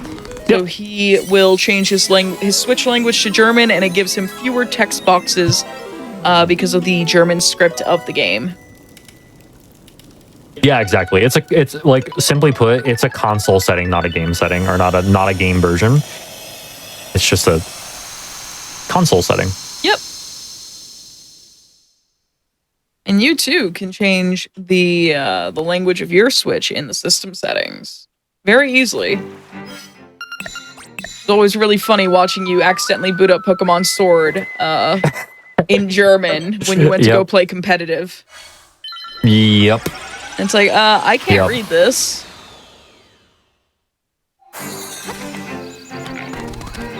All right, so we already have the key for Dungeon 6, so we don't need to do anything fancy. We're just gonna go over here. We're gonna stun this Armos that wakes up with the hook shot. We're gonna bonk against it, and then stun it, pick it up, and just walk right in. This is mine now. But it's gone. The transition took it away from you. Well, I lost it somewhere along the stairway. Yeah, it got lost in another dimension. Probably the Pokemon Schwert dimension. Say Pokemon Schwert. Big German. Pokemon Sword, yeah. I know, okay. Maybe? Pokemon does, I believe, change its language. At least the title card does. I'm pretty sure.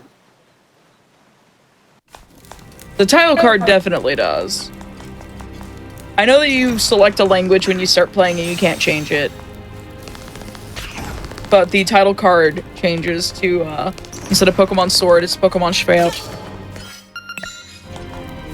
Alright, so I'm gonna go ahead and just place a bomb there instead of firing a bomb arrow, because I only have one arrow, and that would be bad if I used it. Okay, so... I actually can feather here.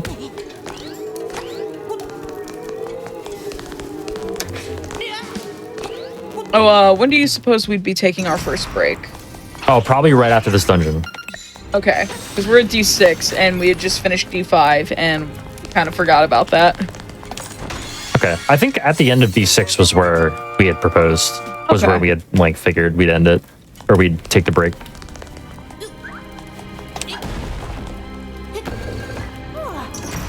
Okay, so I'm going to use the hook shot here to just get up on top of that peg. That's good. We're going to throw that at the pot to get an extra arrow. Also reveal the switch. Nice thing about this game that actually doesn't exist in LADX is that you can throw pots at other pots to break them. That is a mechanic that does not exist in the original. Comes in handy a few times here. All right, I'm gonna try something here called Scattershot. We'll see if I can get it to work. Oh, we got the easy RNG. Okay, for quote unquote easy. But yeah, we actually bomb fairy. Excuse me, we bomb fairy. We bomb arrow the anti fairy to hit both of those whiz robes. To hit both of those whiz robes at the same time. Excuse me, it's late for me. It's getting hard to talk. The whibs robes. The whibs to hit robes. both of those at the same time. And I actually found that strat, and I call it Scattershot. We need to create a category that's any percent glitchless, no whibs. Maybe? It's a joke on no What would woob. that entail? It's a joke on no woob. But clearly you just have Oh, to no. avoid every wizrobe ever. Sorry, Yeah, lest I mess up their name. Oh, that's really hard to do, by the way. Picking up the ball before Smasher gets to it, that's actually super good. I think it's just basically Cyclops Mantike, and you can't convince me otherwise. Yeah, that makes sense. Or it's a Interesting. weird fusion between Lantern and Mantine. Or Mantike, rather. Interesting routing there, actually. I beat the Cyclops Mantike, also known as Smasher. And then actually went backwards a little bit. That saves an equip. It's the same speed, I think. It's the same exact speed as doing it the other way around. But this way, we actually get to save an equip. So it saves about 1 second. So now, instead of running all the way back, we just auto-load, go into this portal, and now we're back here. Just an interesting little routing quirk.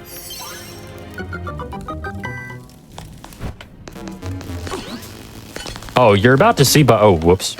No one saw that either. You're about to see, by the way, how horse heads have been improved in this version over the original. So again, in the original, it's complete luck. It's just a 1 in 4 chance to like not get screwed by RNG. And in this version, it's actually like a chess game. Like it's actually like you're controlling a knight on a chessboard. But we do it a little bit. We do it. We have a slight optimization that we use. Regardless, that is not exactly as intended, but it's pretty close. So here we go, right here. We're just gonna like do a weird diagonal throw from not exactly where we're supposed to, but oh, that was weird how that didn't break. Oops. There, and oops, I didn't flick back soon enough. There we go. Okay. So yeah, they act like chess pieces. Like I think that's a really clever way to make that work. I mean, I guess you have to have played chess to know the How a knight basis of the moves. puzzle, but yeah. Luckily, I've played chess. Okay, good start. These Dongo snakes are actually super annoying. You're gonna, move in place for a bit. Weirdly, nope. Eat it. Oh my god. Just eat it. Won't go any further lest I get us, One. You're gonna hit a DMCA. copyright strike on the channel. Yep. Okay. That's whatever.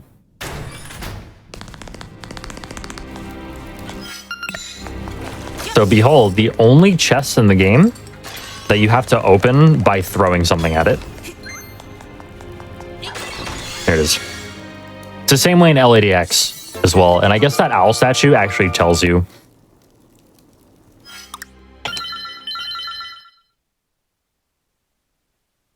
All right, so whoops, where am I going? I thought I was in D5 for no reason. All right, so we're almost done with D6. The last thing we need to do is fight Facade. And Facade's fight is actually super interesting in this run.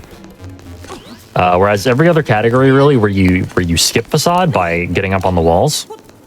Seriously, go watch either a No Hinox warp run or an 80% run because it's super interesting as well. Instead of doing that, we actually get a very interesting fight. Kind of shove that wizard off the side. So a bunch of tiles are going to fly at me during this fight, and we're going to use bomb arrows to hit those tiles, causing an explosion that harms the boss.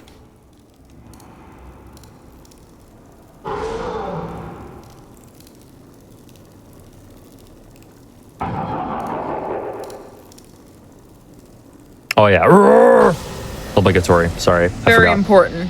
I forgot. Damon and Fratse. So we're just gonna get rid of that and then place bombs here. So we place bombs 2 and 3 instead of firing bomb arrows, and the rest is just firing bomb arrows. Not there. That's fine. I was a little bit late on that one. And good. All right, so that's the fight. That's 6 hits. And I think if I hadn't shot that pot at the upper right, we would have seen all 4 pots stay on the floor. So that's cool.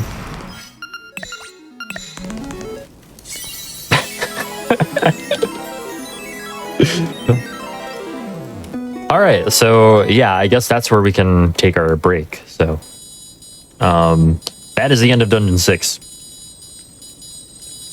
Brilliant. And we will be seeing the rest very, very shortly. We're just going to take a wellness break, make sure that everybody is in a good state. So whilst we're jamming out to a bit of music, we will sort of get up or have a little stretch, make sure that we're hydrated, and we will be back with the rest of this run very, very shortly. Just a reminder that all of the bits, all of the subs, gift subs, Prime Gaming subs, help support these shows and help them to happen, which I've got to say, I quite enjoy them happening. I'm sure that Amber quite enjoys their show as well. So please consider supporting this daily content through those different means. And yeah, keep an eye out for the different shows. I think they're pretty fun.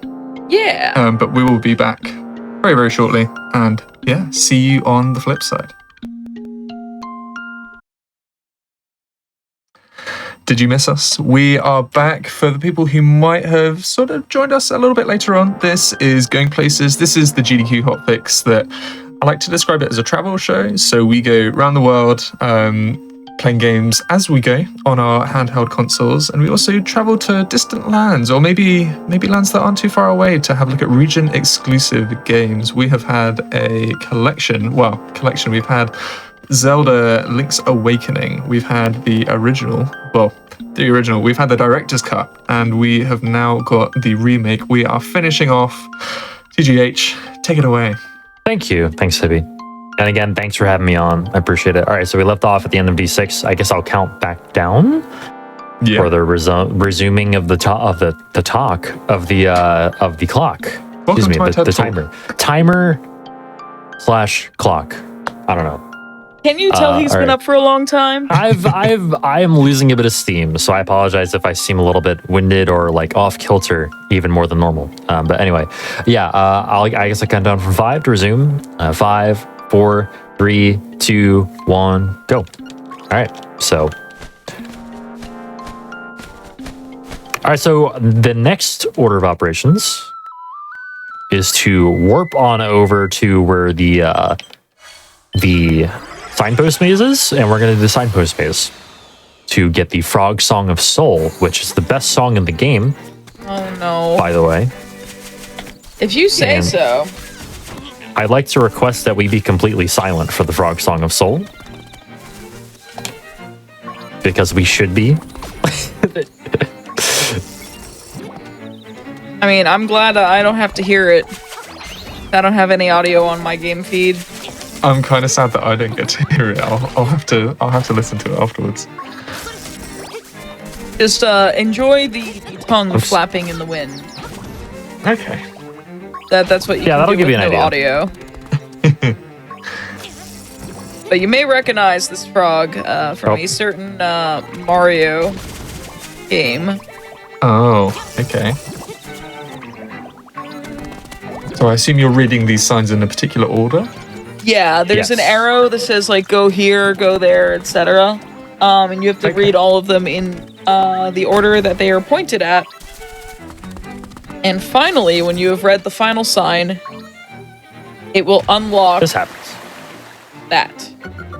Yeah, so players of a certain Mario game will recognize this character probably immediately.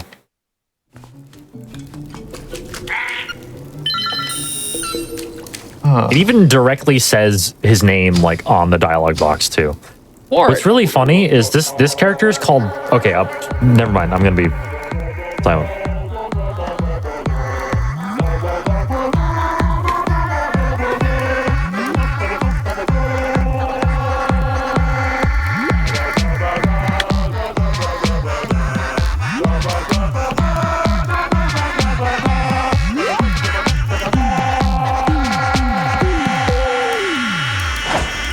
Wow, he really threw his lungs into that. Yep. That's a lung buster. So yeah, what's really funny is that character's name in the English version of this game is Mamu, which is actually the Japanese name for wort in Super Mario 2. Yep. In the German version, in the German version, in this particular language, he's just called Wort, which is his English name. That was a bit of trivia for you, I guess. So Hibby, we'll bring things back to a universe that you might be a little more familiar with. So those are the bones of a flicky, a very, very big blue flicky. Mm-hmm. And we just played the Frog Song of Soul, which is so good. It has the ability to raise the dead. So this is the legendary blue flicky. Okay. It has the ability that if we pick him up, we are able to fly with him. Always good to have. We will be using that to fly over some large gaps, and be able to pick up our next key. I had to think of the word key really hard. Sorry, I was too busy thinking of the word that you just made up. The frong, I think is what it was. Song of Soul. The frong? I mean, you started by saying frong, and then you corrected yourself, but I was just too hung up on frong. Look, you've been up since 11 p.m.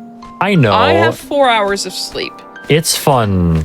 It's fun for us to hack on each other's speech. It's fun to try to speak when you are tired. It's fun to try to speak full stop, period, end of sentence. Because that's how you get typo channels and, THG and various things that I have definitely said on stream. And you have also said on stream. I don't know about you, but I'm definitely a professional speaker. Yes, absolutely. Because you did not definitely make up a word earlier tonight called lengthened. I make up words all the time.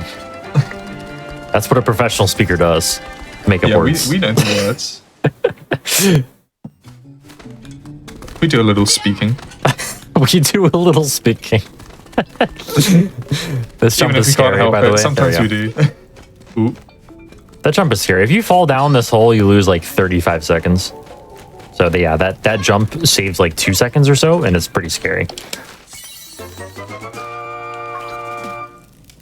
All right, so now there's the D7 key. We actually get the D7 key as intended. And now we work our way around through the cave systems once again over here to the east to get up towards Eagle Tower.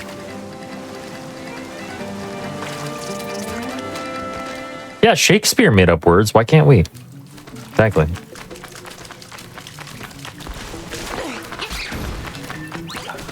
That's what I'm sticking with, at least.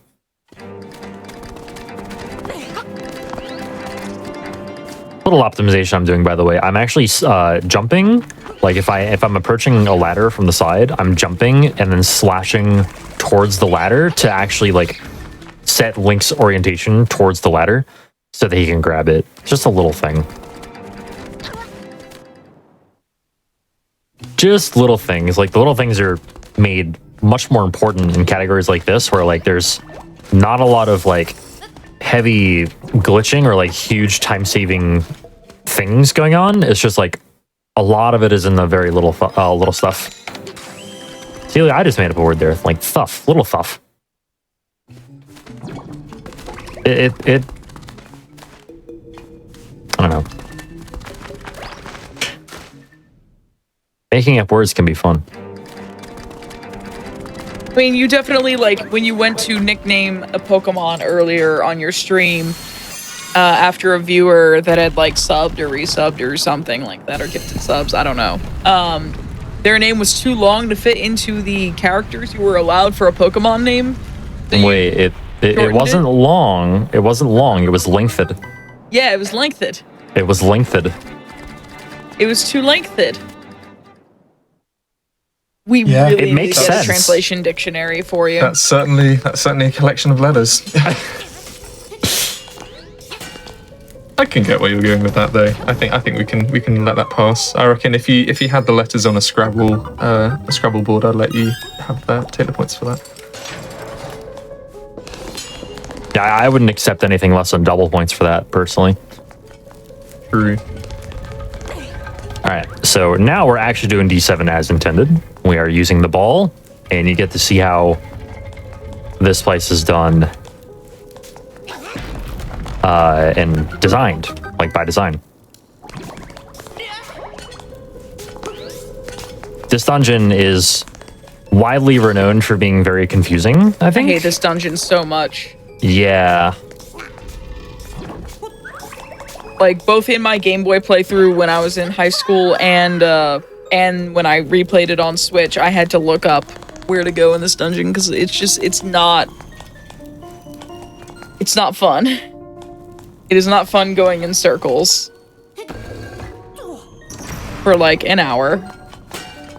Yeah, it's okay if you know where you're going, but like if you don't, man, good luck. good luck.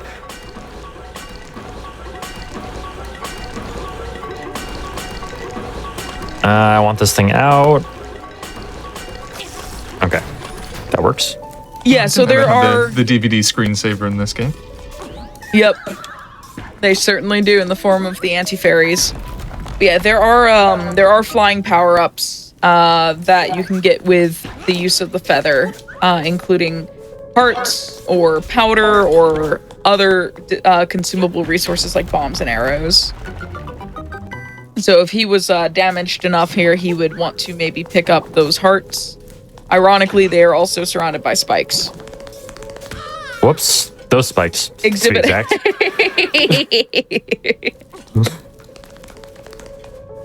Yet another thing that nobody saw. Worry I about don't it. know what you're talking about. It's like, what? Wait.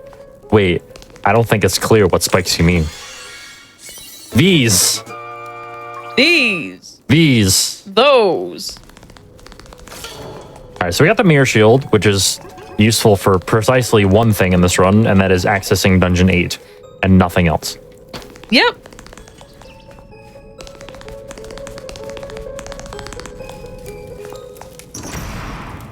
Yo, it's Sans. You can't have papyrus without Sans. And these things are weird. There's a way to like kill those things in the air,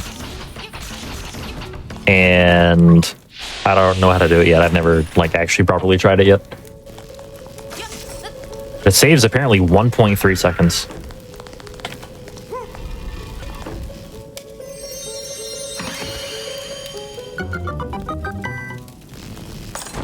All right, so here's our boss key. So we're actually going to do Dungeon 7 in 2 parts as well. So do you remember in LADX, if you watched the LADX run earlier, do you remember when I skipped that cutscene with Marin on the bridge on the way to Turtle Rock, on the way to Dungeon 8? Well, that cutscene is not as skippable in this version, at least not in the same method. So the way we get around that cutscene is to simply complete Dungeon 7 after Dungeon 8. And funny enough, the person who found that this was faster to do is Amber, actually. Yeah, actually, I did contribute very, very little at the very beginning of this game's lifespan. And that is the one thing that's still, like, that I found. I think the other thing was that I proved that the walrus was the trigger for looking for Marin on the beach. Yeah. I think it's the only other thing that I was just like, yeah, no, this is how this works. My contributions are very, very little or mostly obsolete. But not in this category. Yeah, it saves like something like 12 seconds Yeah. in this category to split Dungeon 7 into 2 parts. Wait, how do I, yeah, there we go. That's it. Yeah, you can just like drop down the side towards that hole in order to not fall down it, which is nice, especially when you don't want to fall down it.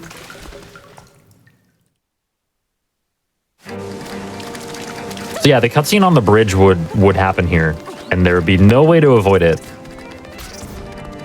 But we didn't finish Dungeon 7, so we are clear. Yeah, like that cutscene takes like 9 years. Yeah. It's pretty awful. But yeah, like my contributions, like my knowledge of this game are mostly obsolete. I remember very little of the speedrun at this point. I remember enough.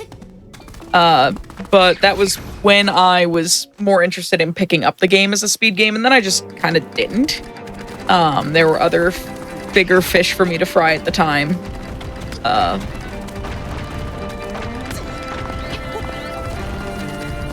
But now we've got... Those rocks are scary. Yeah, those rocks are scary. They are giant meatballs, and they're awful. Excuse me. Oh, that was too early. I just lost 2 hearts to my own bomb. Oops. I hope we don't get hit there. Good. All right, I'm glad I did not get hit there. That would have been slightly bad. Yeah, and that was the only use of the mirror shield. Yep, that was it right there. I mean, I guess you could reflect BMOS beams, but like in terms of like anything actually relevant to the run, that's it. Yeah, there's a strat you can do in Dungeon 8 with the BMOS. Mm-hmm. So this is Turtle Rock. Those of you who are familiar with Link to the Past may remember that name of that dungeon. However, Link's having a very bad dream, as you may know, and you have to actually fight the Turtle Rock. Yeah, unfortunately, you can't just skip his fight like in LADX. By running through his face. Okay. That's the fight. So yeah, the timing to actually hit him in the air is actually kind of tight. Like it's a weird timing to wait for the apex. So we actually are gonna powder this fire now to open that door for later. And I did a strat which just like lines up well. Oops. That's fine.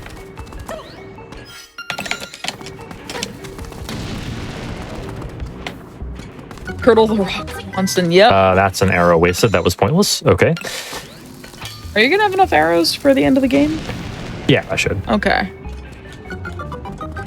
Like, basically, it's just having enough arrows to have, like, a halfway decent eagle fight, and then, like, I can save... nobody saw that. I can save as, as many arrows as I want for the end game. So, Jay, yes? Have you seen the TikTok about, like, where's the half circle go? In the square hole. I knew you were going to bring that up before you completed that sentence. Oh, no. I knew you were going to bring up that exact video from the moment you said, so have you seen the... I knew what you were going to say. I knew exactly what you were going to say.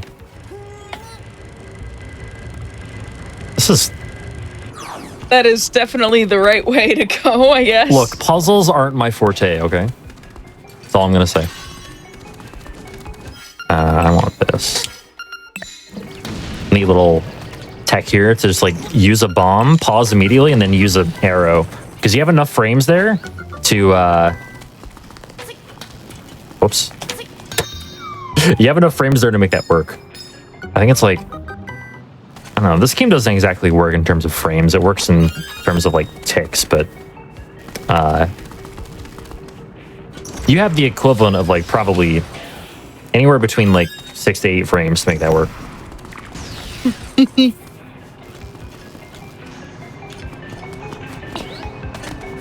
Yes, that is a yes, he has seen it. Yo, you got shot through the heart. I did. That Beamos is to blame. Thanks, Bon Jovi. All right, neat little skew strat here if I can manage it. So if I just like mid-air point down, there we go, nice. Perfect. So that's actually not a straight like 45-degree angle there. It's a little bit hard to pull off. But yeah, like what skewing is basically just like making Link face a direction that's not one of the directions he can normally face by walking. Also, nice stun lock on Blano there. Shoutouts to Blano. Gets just like annihilated in both runs that we do. If it goes well, that is. All right, so here we have the magic wand, or the magic rod, rather. So, fun fact, this is one of the 2 items that can destroy Deatheye at the end of the game, the final boss. The other one's the bow. The bow is like the weapon that we want to use. That's Hinox, just dash into him 3 times, pretty easy fight. But yeah, the magic rod, if we run out of arrows, can serve as a backup. Yes. We don't want it to come to that, but it can serve as a backup. Last key we need here, just like the 2 torches. That Ekans just got pushed forward, not the way I wanted it to.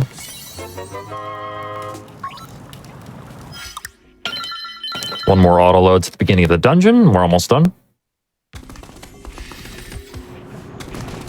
Now we're just going to book it to Hothead, which is the boss. So it's actually really unfortunate. The magic rod got like super nerfed in this version of the game. Like it is very, very unsatisfying relative to LADX. It's like extremely unsatisfying. It moves at like half the speed and also does like less than half the damage. I can see why they nerfed it, but it was just so satisfying to use in the original. I don't have the nightmare key? What? What did This is why I shouldn't talk and run at the same time. Like with this. It's like just the dungeons that require you to auto load like constantly, I just like I cannot get a grasp on sometimes. Like I do like the you know, I perform stuff well. I just can't remember what I'm doing half the time. Honestly, speaking and talking is very hard, yes. I said what I said. Real Little talk, do you though, know. like, go ahead. I was gonna say, little do you know, that's a quote directly from me. Yeah. And I said that completely by accident one day. It sure is. Yep. I can't, well, you said I can't speak and talk at the same time.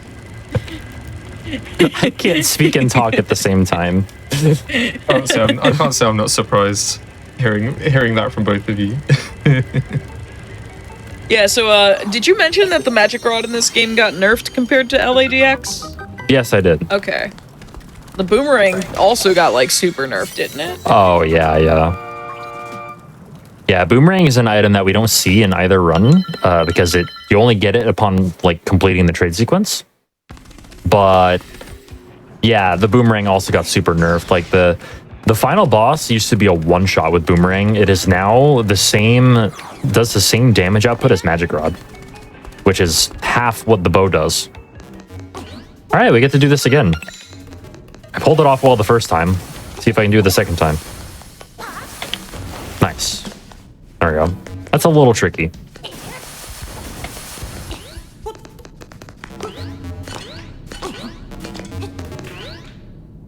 All right, down we go. Hey, look at that. The door opens now. How about that? How about that? Hey. All right, so here's Hothead. And honestly, the nerfed magic rod makes this fight a lot less satisfying to do as well.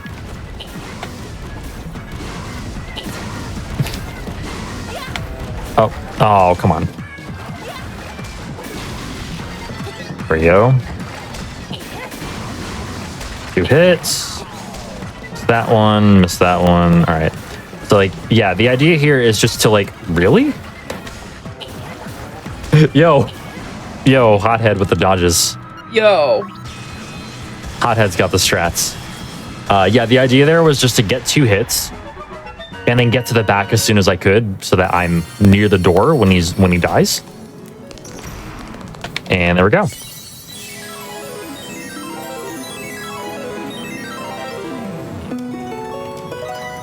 I think you do get that text box, but I think you have to actually interact with them to get it. Unlike the original. I don't know, though. Correct me if I'm wrong. I might be wrong on that. This was in response to the question in chat from Saber Rider. Okay, now we want to warp back to Dungeon 7, since we did unlock that warp. I unlocked that warp for a reason. So now the only things we have left to do are do Dungeon 7 or complete Dungeon 7. Basically just kill the boss of both Dungeon 7 and Dungeon 4. Those are the only things we have not done.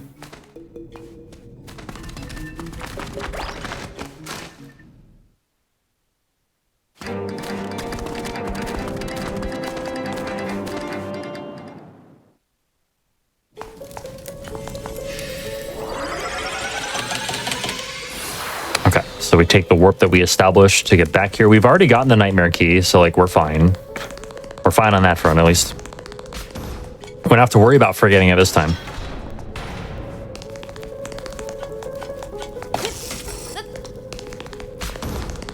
So this fight is kind of a pain.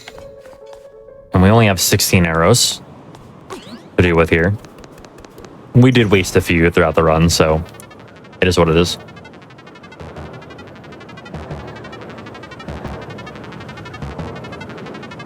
So this guy basically gets on this bird, the evil eagle, and you got to shoot this eagle either 11 times with arrows or 22 total hits with sword. So that was actually a double hit with sword. That's good.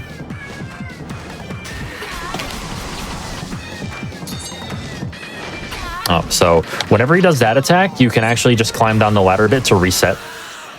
And it cancels that attack. So that attack normally is like a super long phase, but if you climb down the ladder slightly, it resets it, which is convenient.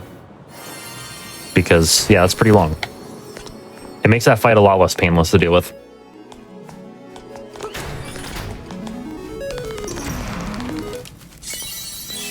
All right, and there's the Organ of Evening Calm, or as the German version calls it, the Poseidon organ. So fun fact, this instrument is the Poseidon organ.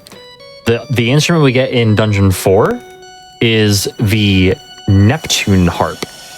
Poseidon and Neptune are the same exact god in mythology, just one is Greek and one is Roman. Fun fact.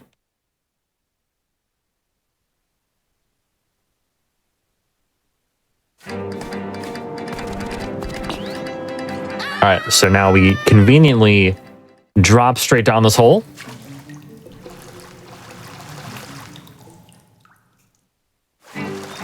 And we swim on over here to complete Dungeon 4. So do you remember when I fought the D4 boss in LADX and I said futter? For seemingly no reason? Yeah, other than to entertain myself. It was to entertain myself, but there was another reason too, because this boss has the best dialogue ever in the German version of this game. Okay. It's looking forward to this. It is notable. And I'm gonna say it out loud. I'm gonna read it out loud. Have you got the accent for it as well? Yeah, I have a good accent for it. Ooh, Oh yeah. Great. Yeah. Accent and everything. I will sell it. I will sell this reading.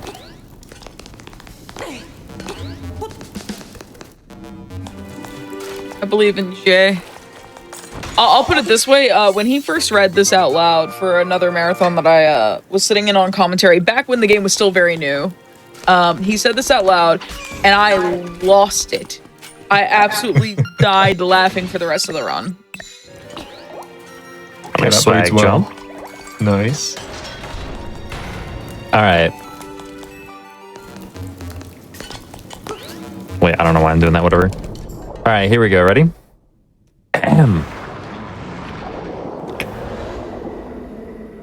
Blubber, blubber, blub, blub, blub, fudder, blub, blubber, blubber, piranha killer.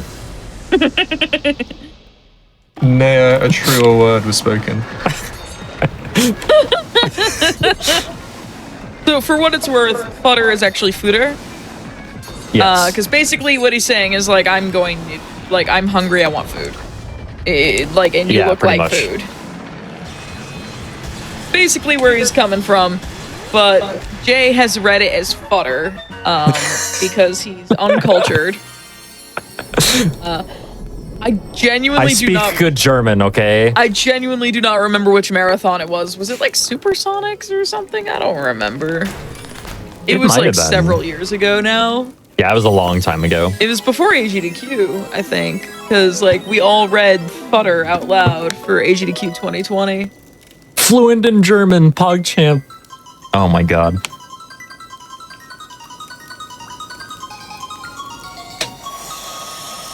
What I really need is somebody to, those like old online like inspirational quote generators. Like, need to put that on top of something of like Yes. a sunset in the background. Someone fund it. Someone fund it. Oh my god. All right. So the last thing we have to do is miss menu. There we go. The last thing we have to do is go kill the final boss, or awaken windfish. In other words, crack the egg open with the Battle of the Windfish. Now that we have all 8 instruments, at least I'm pretty sure we do. If I didn't forget one somewhere. At this point, anything's possible. And be on our merry way towards the end cutscene and the end of the show.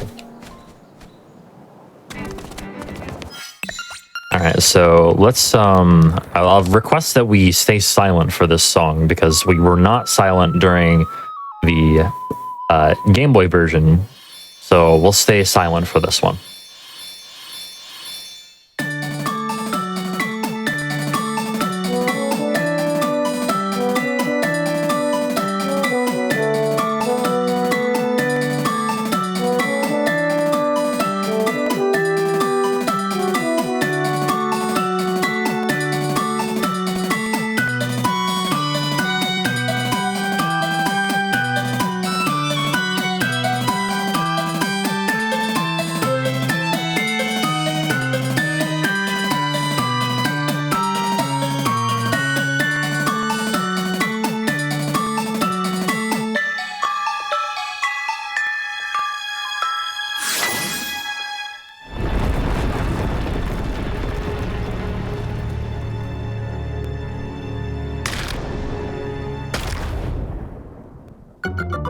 But yeah, the adaptation of the soundtrack is just wonderful in this game. Like, honestly, the sound design in this game is really good in general. All right, so now that the egg is open, we're gonna go defeat the final boss. So before this run started, I noted that I had a pre-made file. This is legal, by the way. This is legal for the leaderboards for this game. You can use a pre-made file with set RNG for the egg path. This is done like so. All right, best way to describe this is your egg path, as well as like the D4 pattern, like the tile pattern to get the nightmare key in D4, are both determined by how many seconds it takes you to start your game after booting up your Switch. So it is legal to use a file to do that with, and then so that you don't have to do it over and over and over again. You used to have to do it over and over and over again, but that got changed, thankfully. Oh, that's neat. Yeah, so now we can just like use I'm not paying attention. So now we can just use the pre-made file that we have to make sure that we have the same egg path every single time. And it happens to be the fastest one possible. All right, here's Aghanim. Aghanim is unfortunately not manipulable, whatever the word is there. In this version, we just kind of have to deal with what he does. There are some mechanics to Aghanim though that are unique in that you cannot get more than 3 in the row of the same ball. So he just gave me 2 blue balls in a row. If he were to give me another one, then he'd be forced to give me a normal ball in that case. There we go. That was good. 2 blue balls isn't that bad. And here's the Moldorm phase, which we can just quick kill by doing that. All right, this is the hardest phase. Ganon, you can double spin slash by standing here, and as soon as he starts to expand, you just kind of like do that. There we go. So that's a quick kill right there. That was pretty okay. That's a different setup than I'm used to seeing for Ganon. It's a bit of a safer one. Yeah, that makes sense. Yeah. All right, that was the Land Mola phase. Only slightly harder than it was in the DX version. All right, so here's Death Eye. Death Eye seems a lot less RNG dependent. Here, let me see if I can get a triple, actually. Okay, we got a triple. Nice. Ooh, baby. All right, I went for it there, but I probably shouldn't again.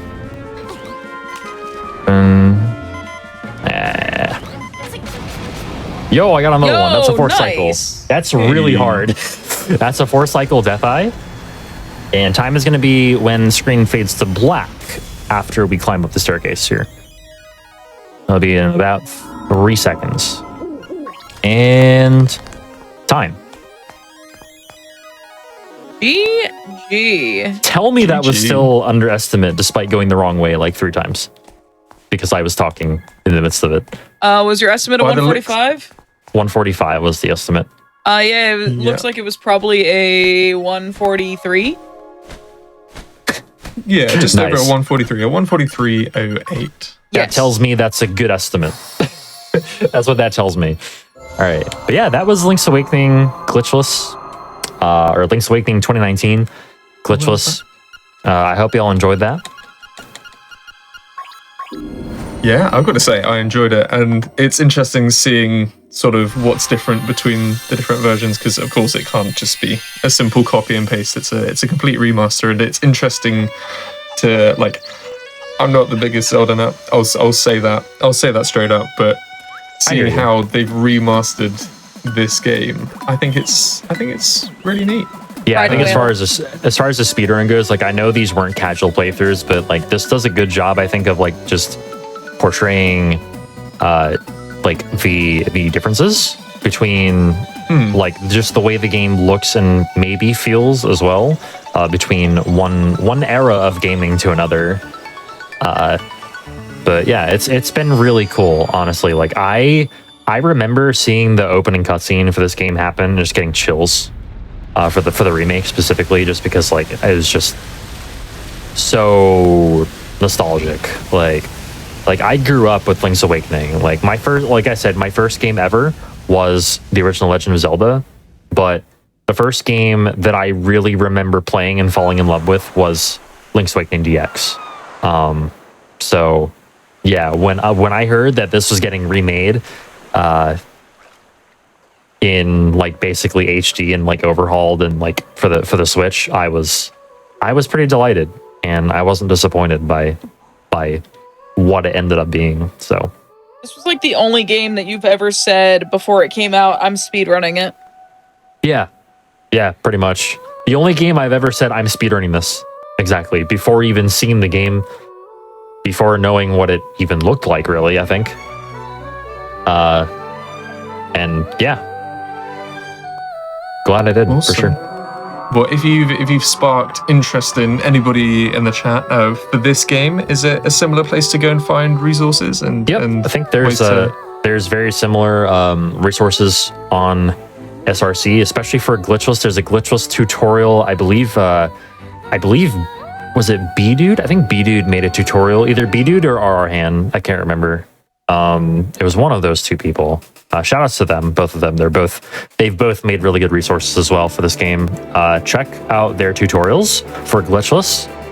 They should be on SRC under the guides or resources section. Check one or the other. I don't remember which one exactly, but yeah, there's a place to start.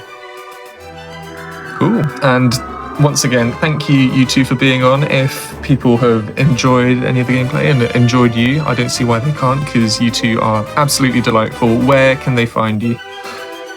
Hi, I'm TGH. You can find me on twitch.tv/TGH_SR. The SR does not stand for senior. But yeah, I've mainly been doing Pokemon stuff. I've been doing like Ironmon speedruns. I know not speedruns, but like Ironmon runs. I know that I think recently Skybills did Kaizo Ironmon on Challenger Approaching, if I'm not mistaken. So yeah, I do very similar stuff to that. Although Sky's a lot better at it than I am right now. But she's actually got a clear, which is really hard to do. Yeah, exactly. So yeah, check that out. Check me out if you like Pokemon, especially right now. But yeah, Amber, how about you? Yeah, you can follow me at twitch.tv/AmberCyprin.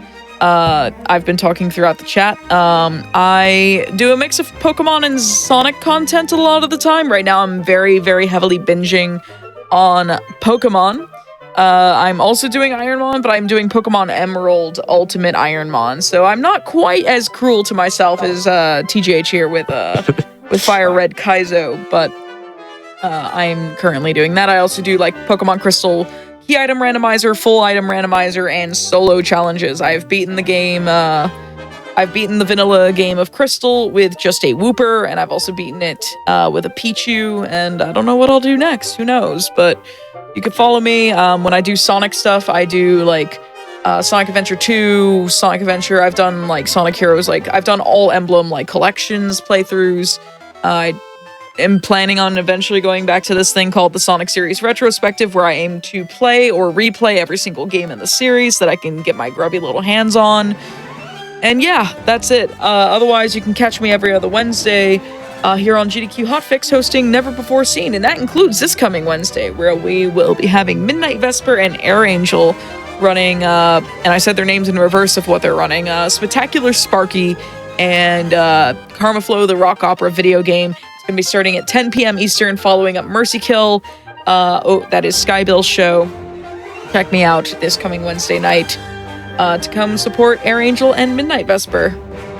Yeah. And y'all should follow Hypnotics as well, because Hypnotics does, some quirky games and, weird Sonic things that involve, a red Sonic. I'm sorry, what was his name again? I'm not even gonna humor some slander on my guy Knuckles. Yep. That also gives us a sort of good opportunity to say SGDQ is coming soon. And in fact, actually, it is just starting at the end of this month. As we heard earlier, Tej will be running there. I will be running there. So got to keep an eye out for that, and for all of the other hotfixes that are happening between them, because hey, SGDQ isn't the only thing that we do, and it's always worth tuning in to the hotfixes. So we will be back tomorrow. We mentioned that we have PB Precipice starting at 1 p.m. Eastern time, and then after that, the co-op hotfix, It's Dangerous to Go Alone. So everybody, thank you so much for joining us. You're welcome to join us. We are probably going to go over and raid someone, but for now, take care, have a great rest of your week, and see you very soon.